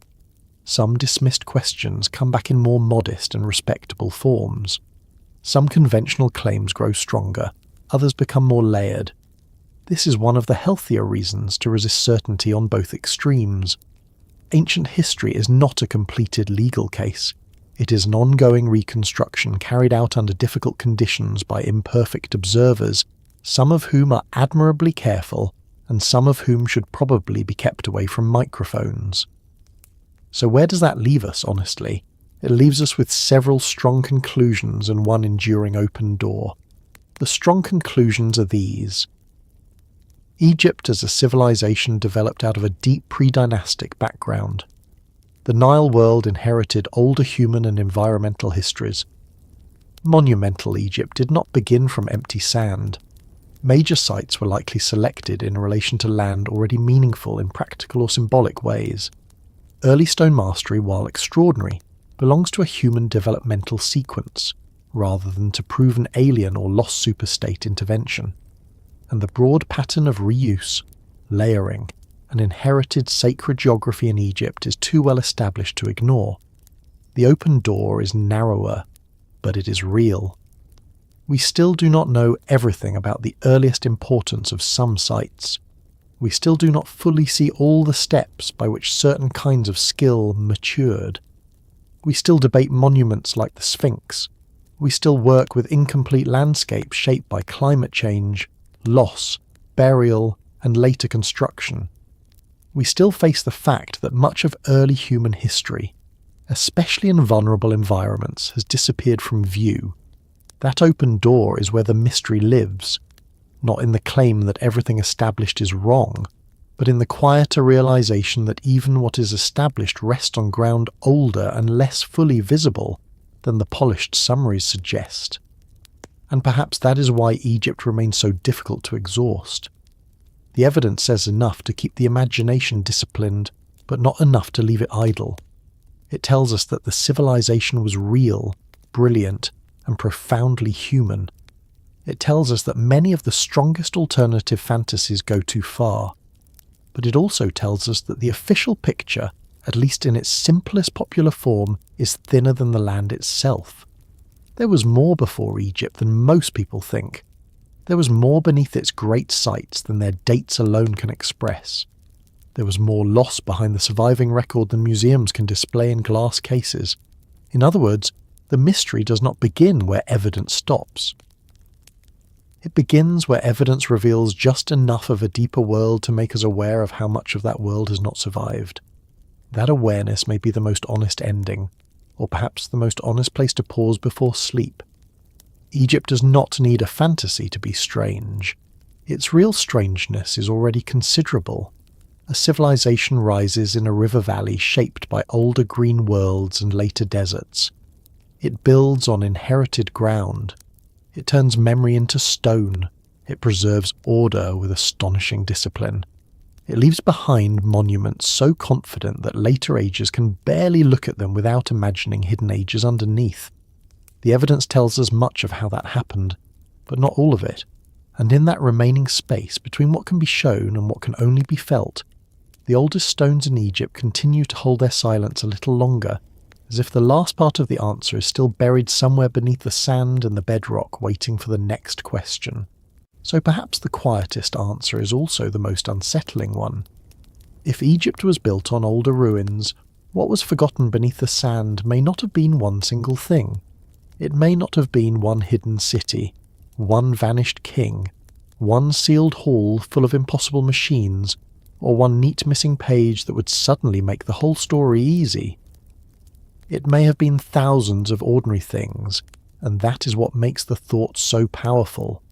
Forgotten ground is rarely forgotten all at once. It loses itself in layers, a grave here, a path there, a cluster of houses made from materials too humble to survive, a place where people once stood to watch the horizon, a stretch of land that mattered for reasons no one wrote down because everyone living there already knew them. That is one of the hardest truths about the ancient world. We tend to imagine that what mattered most would survive best. In reality, what survives best is often what was made hardest. Stone, especially large stone, has excellent manners when it comes to outliving people. It waits, it keeps its shape, it refuses to cooperate with forgetting entirely. But most of human life is not made from that sort of material. Most lives are lived in mud brick, timber, reed, rope, leather, cloth, memory and routine. A cooking fire leaves a trace. A house collapses. A fence rots. A shrine made of wood disappears. A village shifts location after a flood. A burial marker falls. A generation dies, and the grandchildren move half a day's walk away because the water changed course, and it made more sense. Then 1,000 years pass, and what remains is not the whole world that once stood there. It is only the most stubborn part. That is why Egypt can feel so strange. The stubborn part is magnificent. It is grand enough to make everything around it look intentional, even when the older landscape behind it may have been full of much smaller human stories. We look at a pyramid and instinctively think the earlier world, if there was one, must have been equally vast, or else the comparison feels unfair. But history is not obligated to satisfy our sense of proportion. A civilization can rise from the remains of old communities without inheriting giant monuments from them. It can inherit better ground, older burial customs, remembered places, routes of movement, craft habits, sacred preferences and practical knowledge. It can inherit seriousness. It can inherit the habit of returning to the same high place because people have always gone there when they bury their dead, or watch the sky, or mark the edge between fertile land and the harsher ground beyond. In that sense, what was forgotten beneath the sand may have been less like a lost empire and more like a lost thickness of life. There may have been camps that became villages and villages that became memories. There may have been cemeteries whose earliest graves were no longer visible by the time later Egyptians formalised the land into royal necropolis. There may have been markers made from wood or simple stone that weathered away long before anyone carved a pharaoh's name nearby. There may have been low structures erased by later cutting, levelling, quarrying and construction. There may have been practical places to gather, store, watch, mourn and trade that disappeared because practical things usually do. That possibility is strangely humbling. It suggests that under the most famous ancient civilization on Earth, there may lie not one giant answer, but 1,000 minor losses. A pottery scatter trampled under a later path. A child's grave outside the formal edge of a burial ground. A small shrine on a rise where people left offerings before the place was monumentalized into something officially Egyptian. A cluster of animal bones from a season when the land was greener and cattle could still graze where now there is mostly dust and good intentions. The ancient world is full of such things, and they matter because they are the real substance of continuity. Great monuments do not rise from mysteries alone, they rise from repeated human use of land. And if you follow that thought a little farther, what lies beneath the sand may not be only objects, it may be decisions, it may be habits so old that by the time history becomes visible, no one even remembers they were choices. Why bury on the West Bank? Why choose that ridge and not another? Why orient structures in certain ways? Why return to certain desert margins over and over again? Why give special respect to some outcrop, some line of sight, some edge between valley and plateau? The first people who made those decisions are usually gone without names. The later civilization that inherits their choices may treat them as obvious, natural, even divine. But obvious things often have origins no one can fully see anymore. This is why the thought of forgotten ruins should probably be widened. Ruins are not only walls. A ruin can be a pattern of land use no longer visible in full. A ruin can be a sacred logic continued after its first reason has been lost. A ruin can be the memory of safer ground during a wetter age.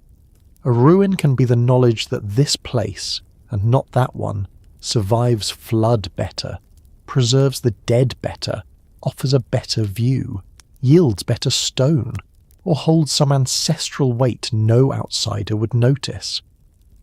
Sometimes the deepest ruins are habits. They survive by being repeated, not by being written down. That may also help explain why Egypt has always attracted theories larger than itself. The monuments feel deliberate in a way that invites backstory. They feel as though they belong to people who already knew where to stand and what mattered, and perhaps they did. But that does not require hidden machines or vanished giants. It requires time. Time enough for a landscape to gather meaning. Time enough for people to return to the same places until those places feel unavoidable. Time enough for environmental change to narrow human options until some zones become central. Time enough for practical decisions to become rituals, and for rituals to become state religion. Time enough for small inherited knowledge to harden into monumental certainty. Still, one should not become too modest either. There may indeed be physical things beneath the sand that would change the way we tell the story. Archaeology is full of surprises, some of them large enough to embarrass previous certainty rather badly. There may be older cuttings, older graves, earlier ceremonial spaces, quarry traces, hidden occupation layers, buried pathways, or structural remains we have not yet found or not yet understood. There may be sites now lying under later debris or under modern development or beneath ground no one has fully investigated. There may be parts of the Egyptian past whose importance we have only just begun to grasp. That is not wishful thinking. It is simply the normal condition of studying a civilization this old. But even if no dramatic revelation ever appears, the possibility of forgotten depth remains. It remains because the visible Egypt is too strong, and the invisible background is too thin. Not thin in reality, but thin in what has survived. We know there was more before the pharaohs. We know the land itself changed. We know sacred sites are reused. We know later builders absorb earlier ground. We know that great civilizations often look more self-created than they really are because their final forms outlast the smaller steps that led to them. So when you ask what was forgotten beneath the sand, the answer may be, first of all, the preparation. Preparation is not glamorous, which is why history forgets it so quickly.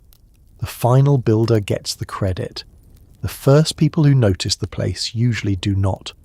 The king whose monument survives gets the name. The generations who slowly made that landscape meaningful do not. A great pyramid remains visible. The many unnoticed acts that made a plateau feel like the right plateau for such a structure vanish more easily. But civilizations are prepared before they are proclaimed. They are prepared by local memory, by repeated burial, by long practical familiarity, by roots and craft and inherited caution. They are prepared by people who never imagined that their ordinary choices would one day sit beneath one of the most argued over landscapes on Earth. And maybe that is part of the sleepier, softer side of this whole mystery. The forgotten world under Egypt may not have been grander than Egypt. It may simply have been more human than Egypt's surviving face allows us to see. A quieter world, a messier world. More cooking fires and fewer colossal statues, more family burials and fewer royal declarations, more seasonal movement, more adaptation, more trial and error, more ordinary labour, more places marked because someone's parents were there and their parents before them. That is the kind of past sand erases very well. It leaves behind only enough for later ages to sense a missing weight. The sand itself matters here more than people sometimes realise. Sand is not just cover. It is editor, preserver, destroyer and deceiver all at once. It buries things and protects them. It wears them down and hides them. It can make a monument look timeless by stripping away context. It can conceal a wall so thoroughly that a place appears empty until a shovel or scan proves otherwise. It can keep a tomb sealed while exposing a village to wind until almost nothing of it remains. In Egypt especially, sand shapes memory. It lets some objects survive and swallows others so completely that the surviving world looks cleaner and more intentional than the lived world ever was. That is why, in a way, the sand has helped create the mystery it now hides. By preserving the grand and erasing so much of the ordinary, it gives us a version of the past tilted toward permanence. That tilted picture makes Egypt feel self-contained, almost too complete. Then we notice cracks in the neatness, and all the larger questions rush in. What came before? Who prepared this ground? Why does the oldest Egypt already feel so practiced? Why do some monuments seem to belong to a place with more memory than a single dynasty can hold? The sand does not answer. It only makes the question sharper by keeping the evidence uneven. And perhaps the thing most likely forgotten beneath the sand is not only what came before Egypt, but how much Egypt itself remembered of it. That is a quiet but fascinating question. By the time dynastic civilization was fully formed, how much did Egyptians actually know about the deepest layers beneath their own sacred places? Did they preserve fragments in myth, ritual, and site choice without clear historical understanding? Did they know a plateau or cemetery or desert edge was ancient without knowing who first used it? Did they rebuild older places because they understood their age, or simply because those places had never stopped feeling important? There is a great difference between explicit knowledge and inherited significance. A place can be old in practice long after it has stopped being old in explanation. Human beings do this all the time. A festival survives after its original meaning fades.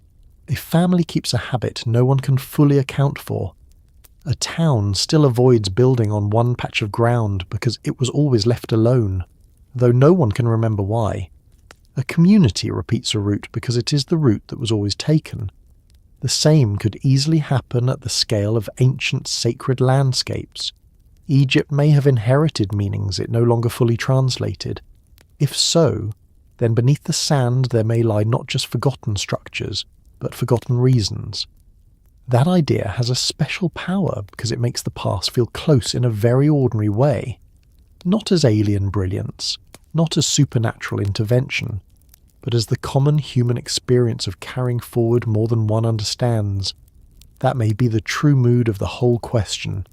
Egypt need not be less wonderful if it was built on older ruins.